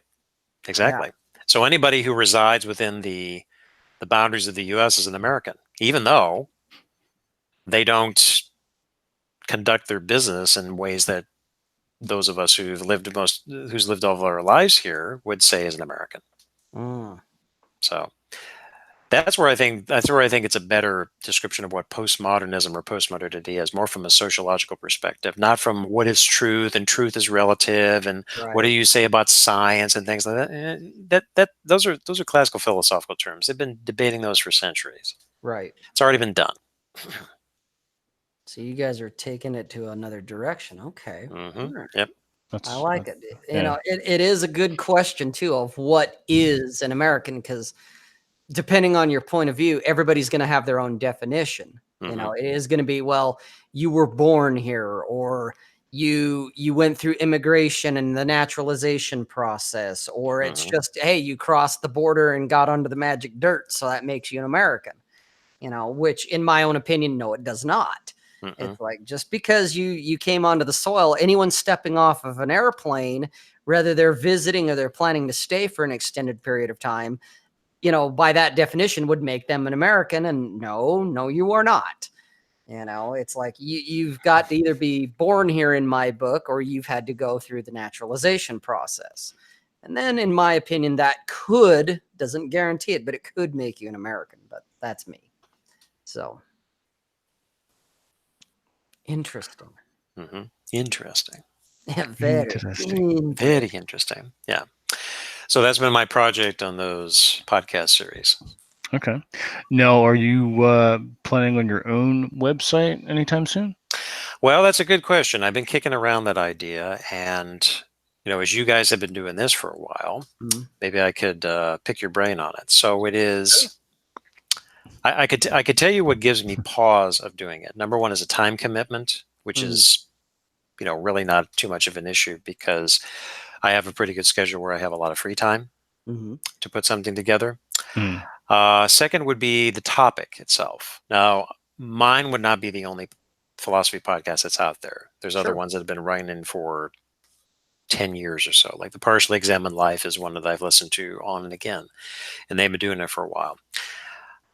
So there's so if I wanted to do another podcast, how would I distinguish myself from ones that are already established? Common problem, I would say. Then it would be, what kind of a format would I do? Okay, so like what I've been doing with Andrew and Mindgasms is I've been going through the literature and I've not pulled any punches. It's like when Andrew is lost, Andrew is lost. Okay, so I got to bring him back. And I got to talk through this, but it's a learning process to go through it. Now, I've been studying the subject for close to 30 years now, as long as I have been doing it for classical music. So this is where I could talk at length, write articles, and do whatever it is on the subject. But then it's a matter of, am I speaking over the level of the audience? Am I making something that's compelling enough that they would want to return to it? And is it compelling enough for them to contribute to it if I brought guests on, something like that? So what I fear is that I would be talking over a lot of people's heads because the way they approach it, and I'm a trained academic, that's how I approach things. I'm not going to try to simplify it or make it a show, just focusing more on the presentation than it is about the content, because it just wouldn't fit me. Unless I had a partner who would be a little bit better on doing the presentation and I'm more on the content. Right. So, Gotcha. Well, I want to give you a couple things to address some of what you've said, if you don't mind, Tim. I'd kind of like to throw a couple things at you right here and now, since I'm thinking about it. Sure, by all means. Number one, you have 30 years at this. That makes you, in a certain way, depending on how you want to look at it, but it kind of makes you, in my opinion, an expert. Okay. So number one, just because there's a bunch of other guys who've been doing it for X amount of time doesn't mean that there isn't room in the pool for someone else to join the party. Okay. You may be able to present things in a way that someone else gets, for lack of better words, that you have a presentation style that some people are going to like, some people aren't going to. Okay. It's kind of like, to use the example of self-help books. You can have a certain topic such as self-esteem, and so-and-so writes a book on it, and 15,000 other people write a book on it. And I've read bits and pieces of every one of them. Some people, it's like, it's too fluffy, too, love and light, too bullshit. And then there's some that are too dark, they're too nihilistic, whatever. And then there's a guy that just kind of nails it, that he's got his 3-point plan, so to speak, that, hey, just do this, this, and this, and you'll be good. And it sticks. So the idea of, there's so many people doing this, my thoughts is bullshit on that. There's always space for someone else. So do it. If that's one of the things that's kind of making you hesitate, dude, trust me, you're going to get an audience. And I agree with you about, you have a certain style, you have your own way. And am I going to talk over people? For some people, yeah, you probably will. But you know what? You're going to attract an audience that they will be on the same level. They're going to look at it and go, this guy talks the way I want to hear it. I don't want it dumbed down. I don't want a show where we've got tap dancing monkeys and all of this other stuff interspersed with your content. Okay. So, all right, I crossed that off the list. Yeah. Okay. But that is, no kidding. They would be pissed off about my Arsenal RR. No shit. Okay. But it is the idea that, you should do it your way. And because especially when you're getting into, I guess, philosophy, the little bit of philosophy I get into, it is a niche. It is going to be that, okay, certain philosophies, I've looked at them and it's like, that's boring. I don't care. But then there's others that kind of just grab me by the guts, by the throat. And it's like, ooh, I like this, whether it's true or not. It makes sense. It resonates, whatever you want to call it. Okay. And so you're going to find, your audience will find you, you will find your audience. And so definitely do it how you want to do it. If you want to talk high level, you want to, I'm going to get into some heavy concepts and things that, that even guys like me, I'm going to be like, the fuck is he talking about? That's okay. You will find your audience that they're going to resonate, and they're going to be like, oh, wow, finally someone who's not just doing Stefan Molyneux. Nothing against Stefan or nothing against Jordan Peterson. Okay. But you're going to have your own that, yeah, it may start out that I've got 5 guys, but it grows. Okay. So in that sense, I would say do it. There's always room for it. There's always going to be some guys out there that they may even be higher level than you, in that sense that they're going to look at you and go, wow, Tim's kind of talking to the masses here. I want even more complex than this. Whereas otherwise, you're going to get guys that are going to go, finally, instead of just getting the appetizer, I found the main course and it's in Tim. So in that respect, do it. I mean, if you can find someone, where you and TJ seem to kind of have a good rapport, or if it's these guys from Mindgasm or whatever, and you want someone that maybe, I guess, kind of does the presentation, maybe is the tap dancing monkey or whatever to bring, I guess, the entertainment or whatever, fine, do that. I think you can find them. But I would say definitely do it. It's not incredibly hard to do this. I know Vince puts a lot more effort into it than TJ and I do, because this is kind of his baby. He started it. But it's you can kind of decide, okay, when do I want to put up a podcast or a thing on YouTube? My own opinion on it is whatever you do, be consistent. That it's like, okay, whether you do once every other week, once a month, I would do more often than that. But do definitely, say, okay, I'm going to do kind of like we do. Every Wednesday night, we're going to be on, and come hell or high water, unless there's just something just way out of our control. But otherwise, we're always on. Even, there's a lot of times, like when Vince and I first got on and we were chatting right before you jumped in, it was kind of one of these, so what are we going to talk about tonight? And Vince is like, well, Vince, Tim's going to talk about the opera and some things related to that. Okay, what else? We're going to wing it, and some nights we have things where it's like, okay, when we bring a guest on, like bringing you on, we want you to shine and talk about your thing. It's not about us. Yeah, it's not about us. It's about you. Vince is moderating. I'm kind of watching the chat. I'm looking at, I try to bring entertainment, I guess. That's why I curse. That's why I drink. That's why I carry on. I'm comic relief. I'm the fool. I'm the jester as far as I'm concerned. And I'm okay with that. It brings a different spice, a different element to our show. So being consistent is probably the biggest key that I can think of. Is pick a time, pick a day, however often you want to do it. I mean, if you wanted to be like, I'm going to do it every day. Okay, that's ambitious, man. And I commend you if you can do it. Otherwise, hey, I do it once a week, once every other week. Even in my show on my own personal channel, I do a thing called Salt Lake Sit Down, and it's about every other week or so, where I just pick a few things that are bugging me, and that's what I talk about. Can I interject something real fast, Rob? Yeah, this is going along exactly with what you're saying. And you're talking about consistency. Yeah. And if you did want to do something that was, say, 2 or 3 times a week, or if you did do something every day, I would do little sound bites.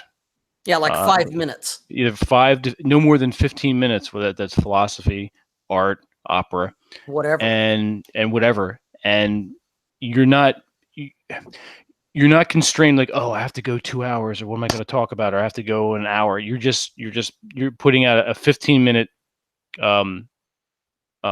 entertaining, philosophical, informative info dump that I think people would get behind. That may be a format you want to try. I would also suggest, if you don't have a name for your endeavor, or if you do, get your domain name.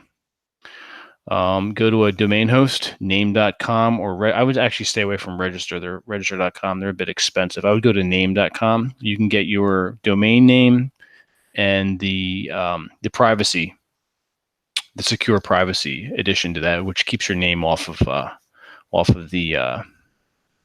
register as far as seeing who owns the domain name as private, and that'll come to about, I think it's $4.99, and the domain registration is $9.99.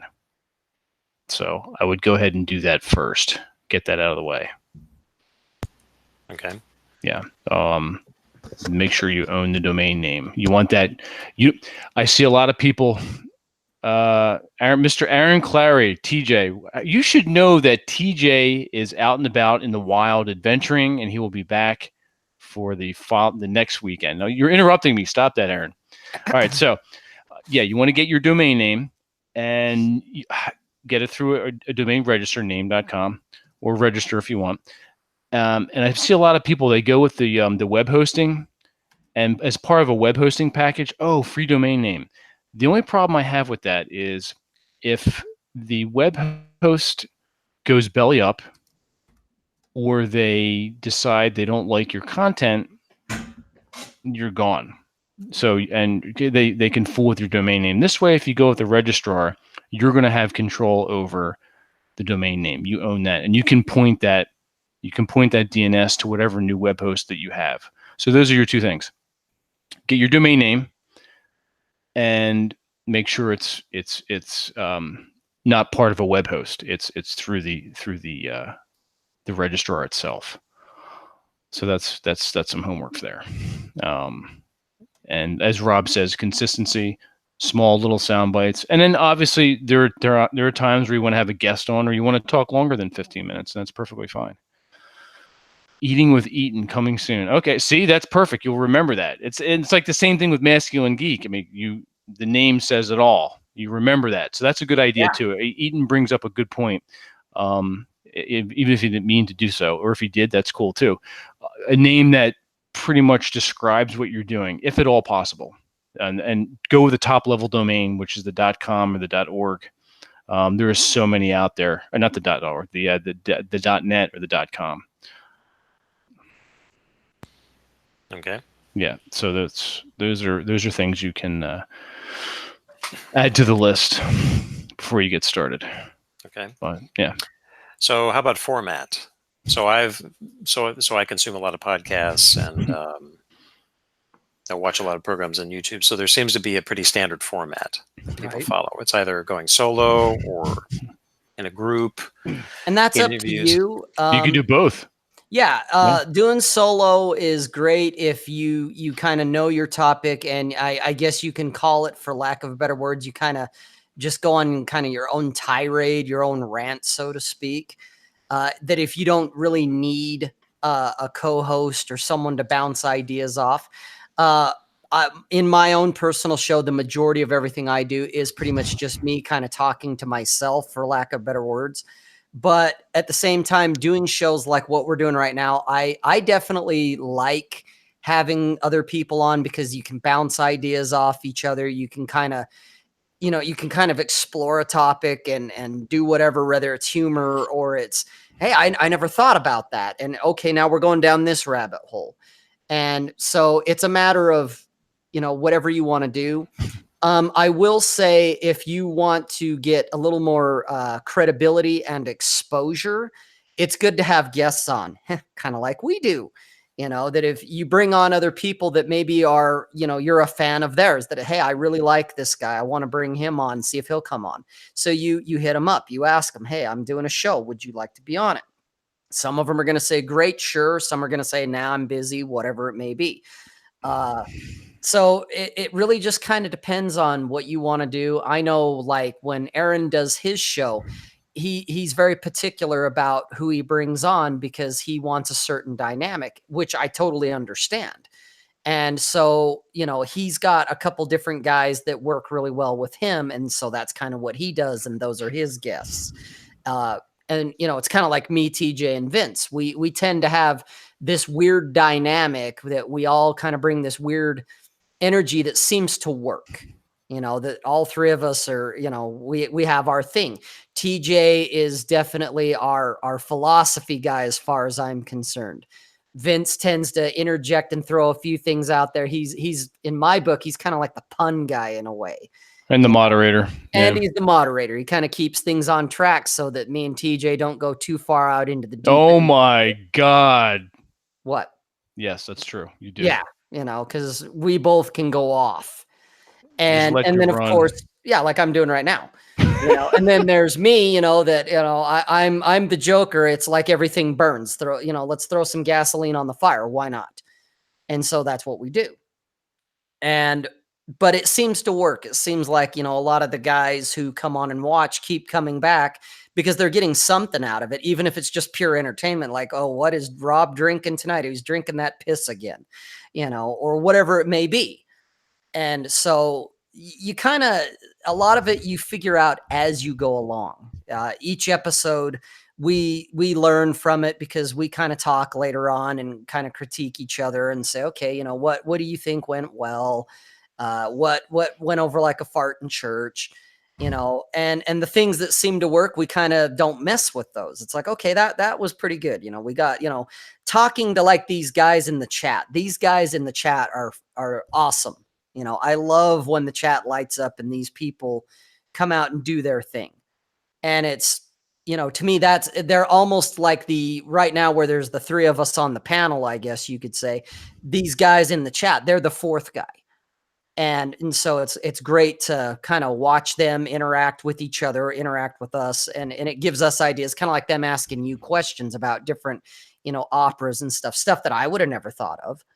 But you learn as you go. And if certain things work, then you stick with that. If it doesn't, or if you don't like it, you say, no, I'm going to do this instead.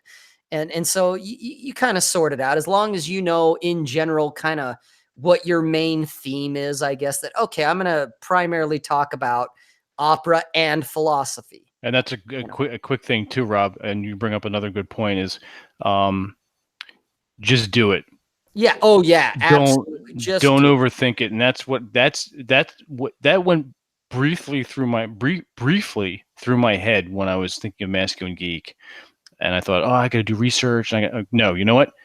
Just do this. I went into the Twitter DM when there was a chat with TJ and I. And I said, what do you think about this idea? They're like, oh, that's great. That has potential. I'm like, all right, we're going to do this. And I brought Rob in, and then here we are. There was no, I wasn't overthinking it. I wasn't trying to over research it, because that's a big thing too. We like to, we want to make it perfect. We want to make sure we have all the bases covered. And in some instances, I understand that makes sense. If you're a brain surgeon, yeah, okay. But if you're just starting a podcast, just make a list of the things you got to do real fast. Your domain name, what your format, maybe a first time guest, a loose schedule when you want to do it, and just go ahead and do it. Just go ahead and do it. Go ahead, Rob. Oh, well, and the other thing, kind of like what we're doing here right now, and what Vince mentioned earlier, that I would recommend as well, whether you go through SoundCloud or you go through, like I go with mine, I go through anchor.fm. As many channels as you can, I guess, go into, I would consider doing it. You may not need to start with them all at once, but do like a YouTube thing where if you can, bring guests on and people can talk and interact, people like that. They want to be able to connect with you. But then take that video, and there's plenty of websites or apps or programs you can download for free where you can rip the audio out of the video and then upload it to a SoundCloud type of platform. So then if people want to listen to you while you're driving around or whatever, like I listen to podcasts all day on my job, but I can't be tied to my phone. It takes up all my minutes. It takes up battery. And so I'll listen to my podcasts on my phone in the car, but I've already downloaded them ahead of time, but I can plug it into my speakers or whatever and listen to them while I'm driving around. So kind of look at multiple platforms down the road. At least you don't have to start that way, but pick, an audio only format, as well as, hey, I've got it on YouTube, because YouTube is one of your better ways that you're going to get a bigger audience. So those would be my two things. Yeah, going on YouTube is a lesson that TJ started implementing. Yep. Well, and we, even though it's still audio.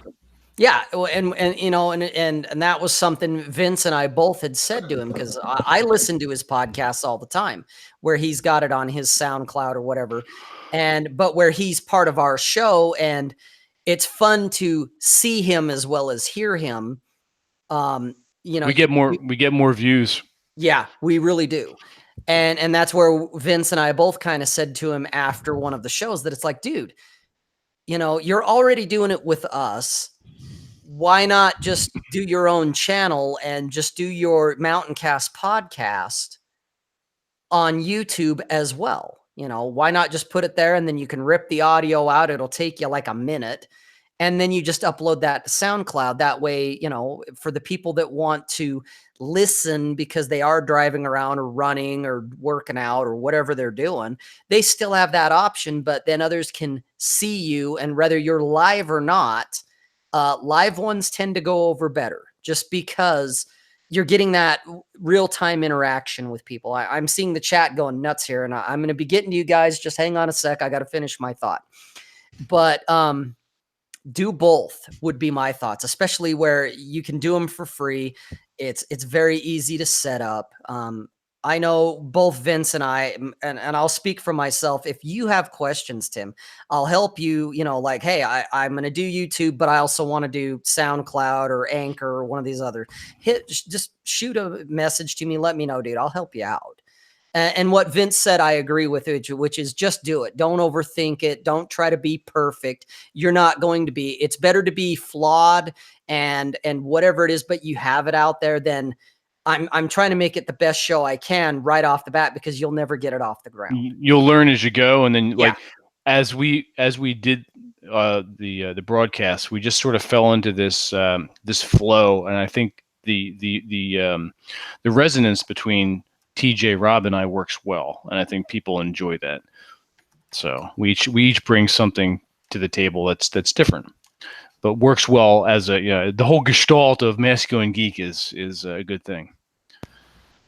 Okay, that's good to know. Well, on that note, I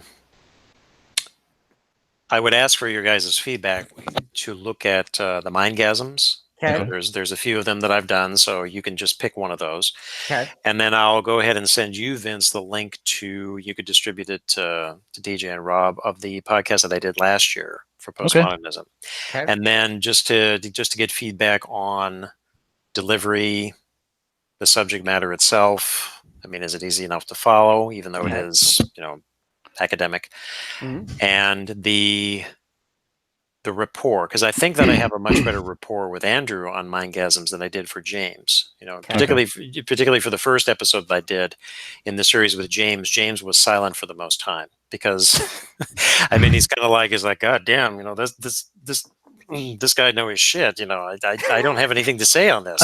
Hey, and that happens sometimes. Yeah, it does. Well, you have a fantastic voice for podcasting, and that you have that covered right there. Yeah, you do have the voice. I will say this too, though, Tim. At some point, if you don't already know it, showing your face, you're going to get a lot more views, a lot more exposure, a lot more interaction when you decide to come out from behind the avatar. I will say that right now, because when we first started ours, we did it all behind the avatar. A lot of it was because Aaron was in Vegas doing shitty internet shit, because that's what Aaron was doing. Shitty internet shit. Well, it was true. He was doing the Southern Command, and he had a suck balls internet connection.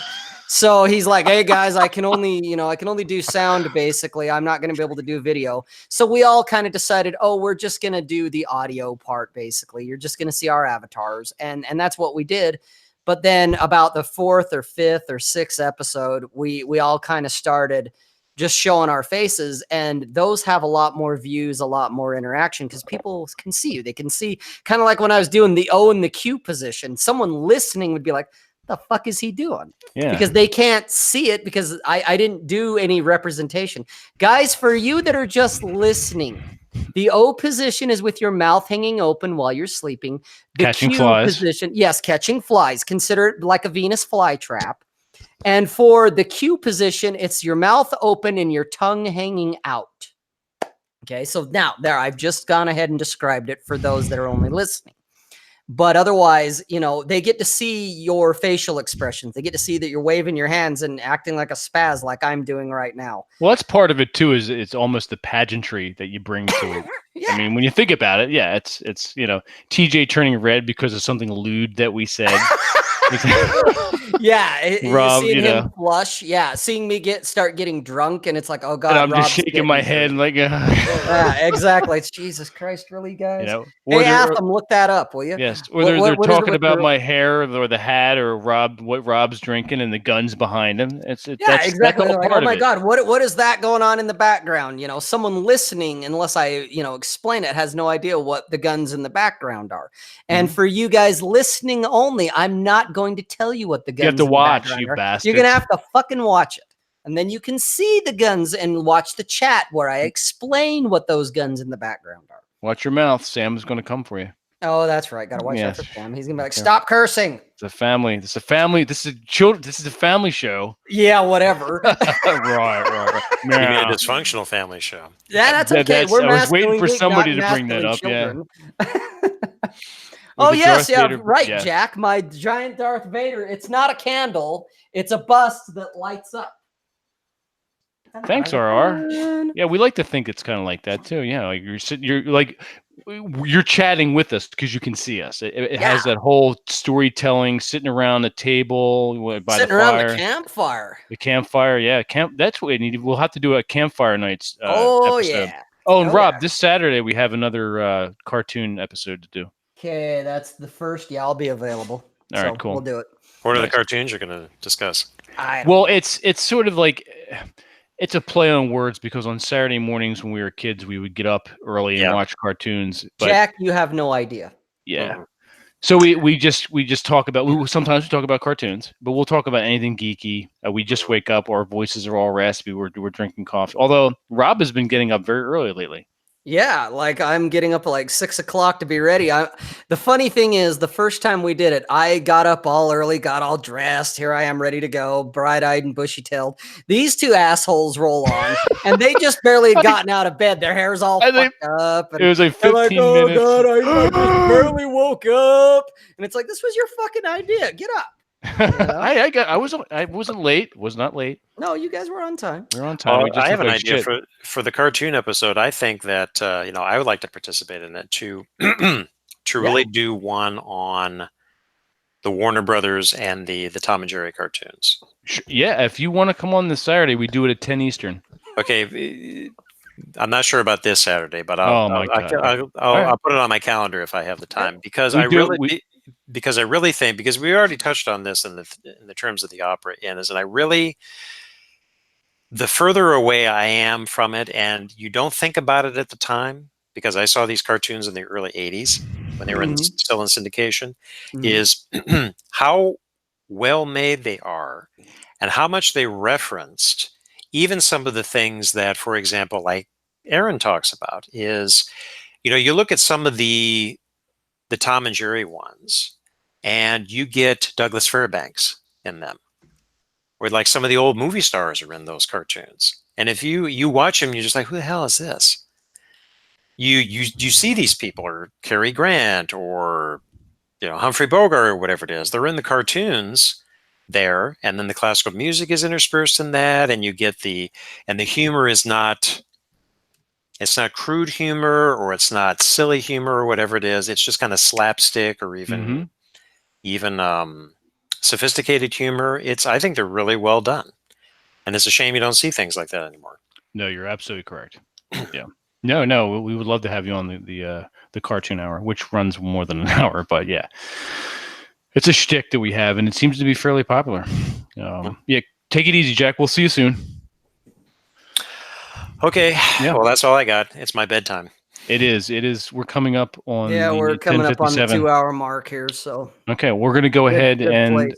Yeah, we're gonna do some housekeeping here. Yeah, everyone, thanks for dropping in. It's been a very fun chat. It's been very informative, and I think everyone listening and watching is going to delve in a little bit to opera. And don't forget the 14-hour. It's Wagner, right? Yep, Wagner's Ring Cycle. Wagner's Ring Cycle. Anyone who reaches out to us through the contact page on Masculine Geek and says, "Hey, I listened to this in its entirety," you will be quizzed by Tim. By Tim. And what we're going to do is we'll bring you on and quiz you on the spot. So if you don't pass the test, we dump your ass. No. Wait a minute, Vince. I got a better idea. Oh, okay. If they don't pass the test, then they're going to have to sing parts. Oh, okay. Okay. Well, then if they haven't watched it all, yeah, all right. So you're gonna have to sing, and then we dump your ass. Yeah. It's the hot seat. So there you go. So the first person. Ralstonian report says Tim, thanks for rekindling his interest in opera. Just so you know. Cool. Yeah, excellent. That is way cool. Yeah, that is very cool. Yeah. And thank you, Tim, for coming on again, talking about this. Thank you. This has been. I've enjoyed it immensely. Yes, and I'm going to actually go out and listen to the 14-hour one too this weekend. Well, you got bigger cojones than me. I don't know if I'm. Well, it's not all at once. Look at some of these other things. It's going to be nice out, and I'm taking the motorcycle out to one of the local. Well, not it's sort of local. It's about an hour away out to the vineyard. So it depends on how long and winding of a road. You can stretch that into 3 hours if you're creative. I probably will, but I do have to plan on gassing up. Shit, you'll only have to gas up once. Those things get great mileage. Yeah, but I'll tell you how many miles is it to it? Do you know how many miles from your house to the vineyard? How far? It's at least 35 or 40. Oh Christ! You fill up your tank once, you'll be good to go. Because usually you can get like 70 miles per gallon on them things, if not more. I have a paranoid tendency with gas. I'll tell you right now. Let's relate something personal that Vince will relate. When I was a kid, I have a little bit of OCD. I have a highly addictive personality. Always have to keep a watch on this. When I was younger, my brother and I were in the car with my parents. I would do two things: make sure my dad had gas Dad, you have enough gas? And I would lock the door. Back when the door locks, you'd click the little button down to lock the door. And I was always paranoid about that. And now, to this day, my car, I will never let it go under a quarter tank. Never, ever, never. And that's fine. I get that, but I'm just telling you from. Well, I do the same thing. I do the same thing with the motorcycle. But I'm just telling you from 15 fucking years of riding. It's not going to change anything. Dude. I get it, but I can just tell you because your bike is very similar to both of my bikes. That it's like, dude, just fill it up. And if you need to top it off over by the vineyard, fine. But you're 35. Well, you have to understand something. Well, let me clarify something. There are no gas stations very close. This is but you're still looking at roughly 70 miles, maybe even 100 miles round trip. You'll be fine. Yeah. You just will. You'll be fine. No, I know. It's a small little paranoid thing. I'll do it. Don't worry. I'll do it. I topped my shit off all the time. I still do too. I get it. Yeah, it's a work in progress. I'm a fan of topping off, but it's not gonna. Well, look, it's not gonna keep me from going. I'm gonna go. If anything, strap a fucking gas can. There you go. Can on the back of your bike. There's your passenger. Yeah, that's right. No, I've got the cell phone in case I run out of gas. Yeah, that's right. You can call me and cuss me out. I ran out of gas, you bastard. Look, you son of a bitch. Yeah, look what happened to me when I decided to take your advice and wing it. Yeah, that's all right. It's a I'll go, experience. Sorry, Vince, my bad. It'll be a good adventure because the weather's going to be good. So there you go. But anyway, we can hang on for a little bit, but I know Tim wants to go. His clock is ticking. So, Tim, once again, where can people? Well, soon they'll be finding you on your own gig, but where can they find you now again? So they can go to Mindgasms on YouTube. Just type that in the search bar and it will pop up. Okay, excellent. And we're looking forward to, and you can pick our brands and you can email me wherever you want. And we're looking forward to the article as well, the 101 article. Okay. Upper 101, that'll be good. Well, might even make it a series because there's a lot to say. That would be cool. We're completely fine with that. That'd be awesome. Yeah. Actually, that'd be very, very, very good. Okay. We'll say goodnight to you, Tim, and we'll have you on for the Saturday cartoon show as well, and more opera talk soon to come. Okay. Thanks, gents. We'll see you later. Have a good night, Tim. Good night. See you. That was really good. Yeah, it was. That was really good. Yeah, I love stuff like this. This is fascinating. We got to get like people to talk about books, collecting, all kinds of fun stuff. Yeah. Well, I was noticing in the chat while I was prattling on, but we got guys talking about coin collections. There was Eaton saying eating with Eaton, and dude, if you're still on, I expect to fucking see that. Yeah, now we're accountability. Yeah, you've just dropped the gauntlet going, I'm going to do this. And I'll tell you, eating with Eaton, now that is a title. Yep. That is a great alliteration. That is very. So you just either you're gonna rise above it now, buddy, or you just shot yourself in the foot. So whichever one it is. You have to do it now. Yeah, exactly. We're gonna hold you, we're gonna ask you every time you come on now. Yeah, Eaton, how's that Eating with Eaton show going? How's that how's that lining up, man? Because I'm thinking, you know what? I'm going to take a look at something for you, Eaton. Yeah, whether you're watching now or you check in later. Let's see. Hang on here. I gotta look this up. All right, here we go. Let's see. Yeah, what's Rob doing, guys? He's not going to tell you until he gets there. That's how Rob rolls. I want to see something. I want to see something because I am fucking curious. Alliterations are awesome. I agree, and I like what you did there too. Puns are fantastic as well. Okay.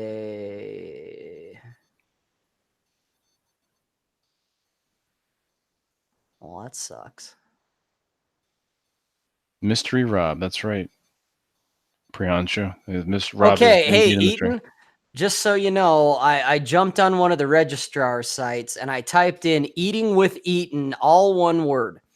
And it looks like the .coms, the .nets, the .orgs, they're all taken on this one. But let me see something. Let's throw a couple hyphens in here. Eating hyphen with Eaton hyphen.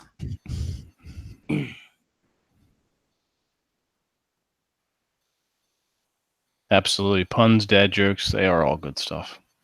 I agree. Okay, Eaton, it's available, buddy. You need to buy this fucking domain name. Do that now. $11.99, dude. Are you on name.com? You should be on name.com. On which one? Are you on name.com or what are you on? No. Give me another one. Name.com? Well, yeah. I mean, For price wise, yeah. Usually, No, I was actually just kind of looking at GoDaddy for shits and giggles. stay away from GoDaddy. It's a piece of shit. Okay, well, fair enough. All right, let's see what we have here. Because now I'm going on name.com. Eating with Eaton, $8.99, motherfucker. There you go. Eating with Eaton. That's with hyphens. Let's see what happens if we take the hyphens out. Eaton, don't consider it. Although I could say consider it, but still buy the domain name. Right. Because I guarantee you what's going to happen is if there's the .com one without hyphens, Eating with Eaton is taken. The .com is taken. Priyanshu, Bluehost is nice for doing your web hosting and setting up your WordPress or your Drupal or your Joomla backend, or if you're going to do your own straight up programming yourself. I'll be right. But I would go with just a straight up registrar and get the name outside of that. Although if Bluehost does that, if they're a registrar as well, maybe. I prefer the top level registrars, register.com, name.com, although Bluehost is relatively new. Their web hosting is okay. Oh, Eaton's Big Z. See, there you go. Now you've already mentioned a few pieces that you do cook. You can include that in your repertoire and your list on your site. What else do you like cooking? Is there a specific style you like? Let me go back through the chat and see, because sometimes I have a tendency to not catch everything.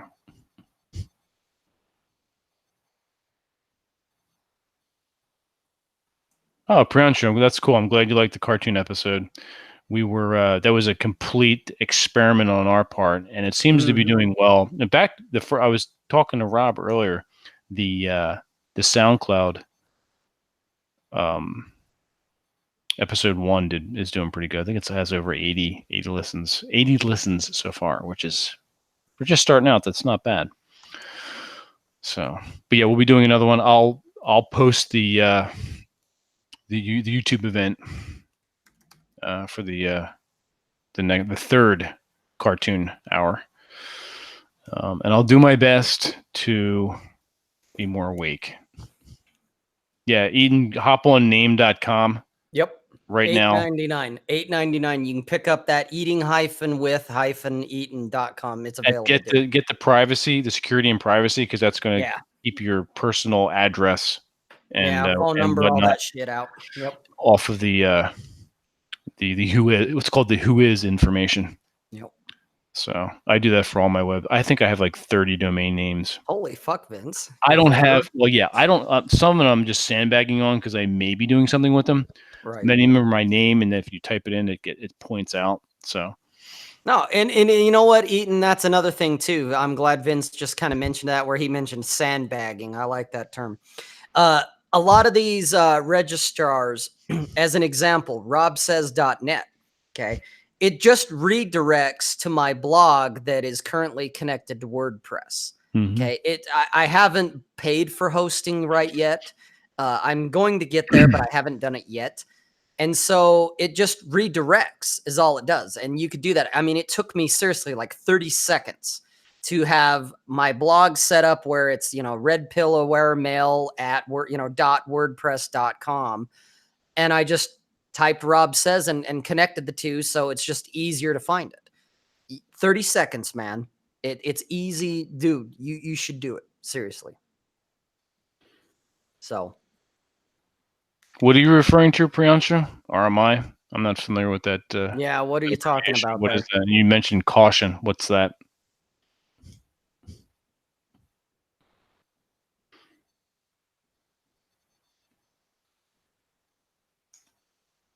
Only 11 likes. What the? I got 12 on my end, but we've only got like 7 guys watching right now. Oh, it'll pick up some more steam as it goes. It always does. Oh, yeah. And while you're at it too, Eaton, thinking about it, take the name, whether you decide to actually make a food channel out of it or whatever. I mean, that's probably the easiest go-to because it's Eating with Eaton. But at the same time, it doesn't have to be. maybe you only do a small segment, you know, you talk about something real quick and then you move on into whatever else interests you, whether it's politics, it's, you know, we got to piss off the SJWs, whatever it is. You know, you can segue right into your next topic, but you still have that name because that is catchy as hell. I mean, I kind of wish my name was Eaton now because it's like, dude, I'd already own that name. I guarantee you, I'd already have it. You Yeah, know, because for me, I'm looking at it going, what can I use my name? It's like, well, I could, you know, Robin Banks with Rob, robbing with Rob, you know, but then it's like, rolling with Rob. Yeah, roll it. Hey, I could, you know, that's a good one. I gotta Go get that. And it's for $8.99 plus the $4.99 security. Yeah, it's like $12-13. Who cares? For the year, it's worth it. It's completely worth it. All right, let's go. It's available. Rolling with Rob is available. Hell yeah. Go grab it. Yeah, I think I will. All right, so Masculine Geek cartoon number 1 on SoundCloud's up to 86 listens, 86 plays, and 4 downloads. Nice. Yeah, not bad. Yeah, it did pretty good. There's some that I think would be more popular or not. And then some are just like, whoa, really? Yeah, you know, I know you and I have talked about that privately between the Masculine Geek stuff, and I've mentioned some of my own personal ones that it's like, now why is this video taking off, but then these other ones aren't? You know, I don't get it. I know, right? What it is. Like the alcohol, guns, short man, anorexic Santa surprise visit from Aaron only has 35 plays. That's it. And yeah, but then the one before that where we just talk about vinyl records, cassettes, and the fact that TJ blew up a radio, that got 50 plays. Huh. Guess people wanted to hear more about TJ blowing up a radio. Yeah, and vinyl. So yeah, apparently. That's okay. George is up to 116. Okay. I'm surprised Rollo. Well, Rollo's doing good. He's got 119. I thought he had more than that. I thought he had like 3,000. Well, no, this is SoundCloud. Oh, yeah, no, YouTube. He's almost 4,000 plays. I was gonna say Rollo's got to be blown up on YouTube. 300 likes. We'll be having Rollo on back in August. There you go, guys. You heard it here first. Rollo's coming back. Here's a sneak preview as well. There's I'll give you a hint, even though I should be saving this for the newsletter. I'm tired, so I'll say it's this. Your show. Do what you want to say. That's right. Healthy people. No. We're sometime before Christmas, we're going to have a tabletop role-playing game live stream. And one of the guests was going to be Aaron Clarey, and the other one will be Rollo. And then we're going to get a few more interesting people to do a tabletop. I'm not sure if that's going to be D&D. Warhammer. There's another game called Day Trippers that Todd Foley runs. I forget the name of his website. Oh, it's As If Productions. Now, Todd Foley, I've been game mastering for a very long time. I've sat in on games. I've watched games online. Other friends are game masters.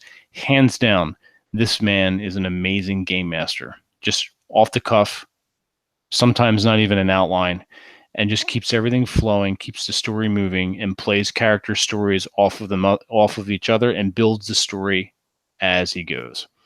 So he may be a very good choice for a game master.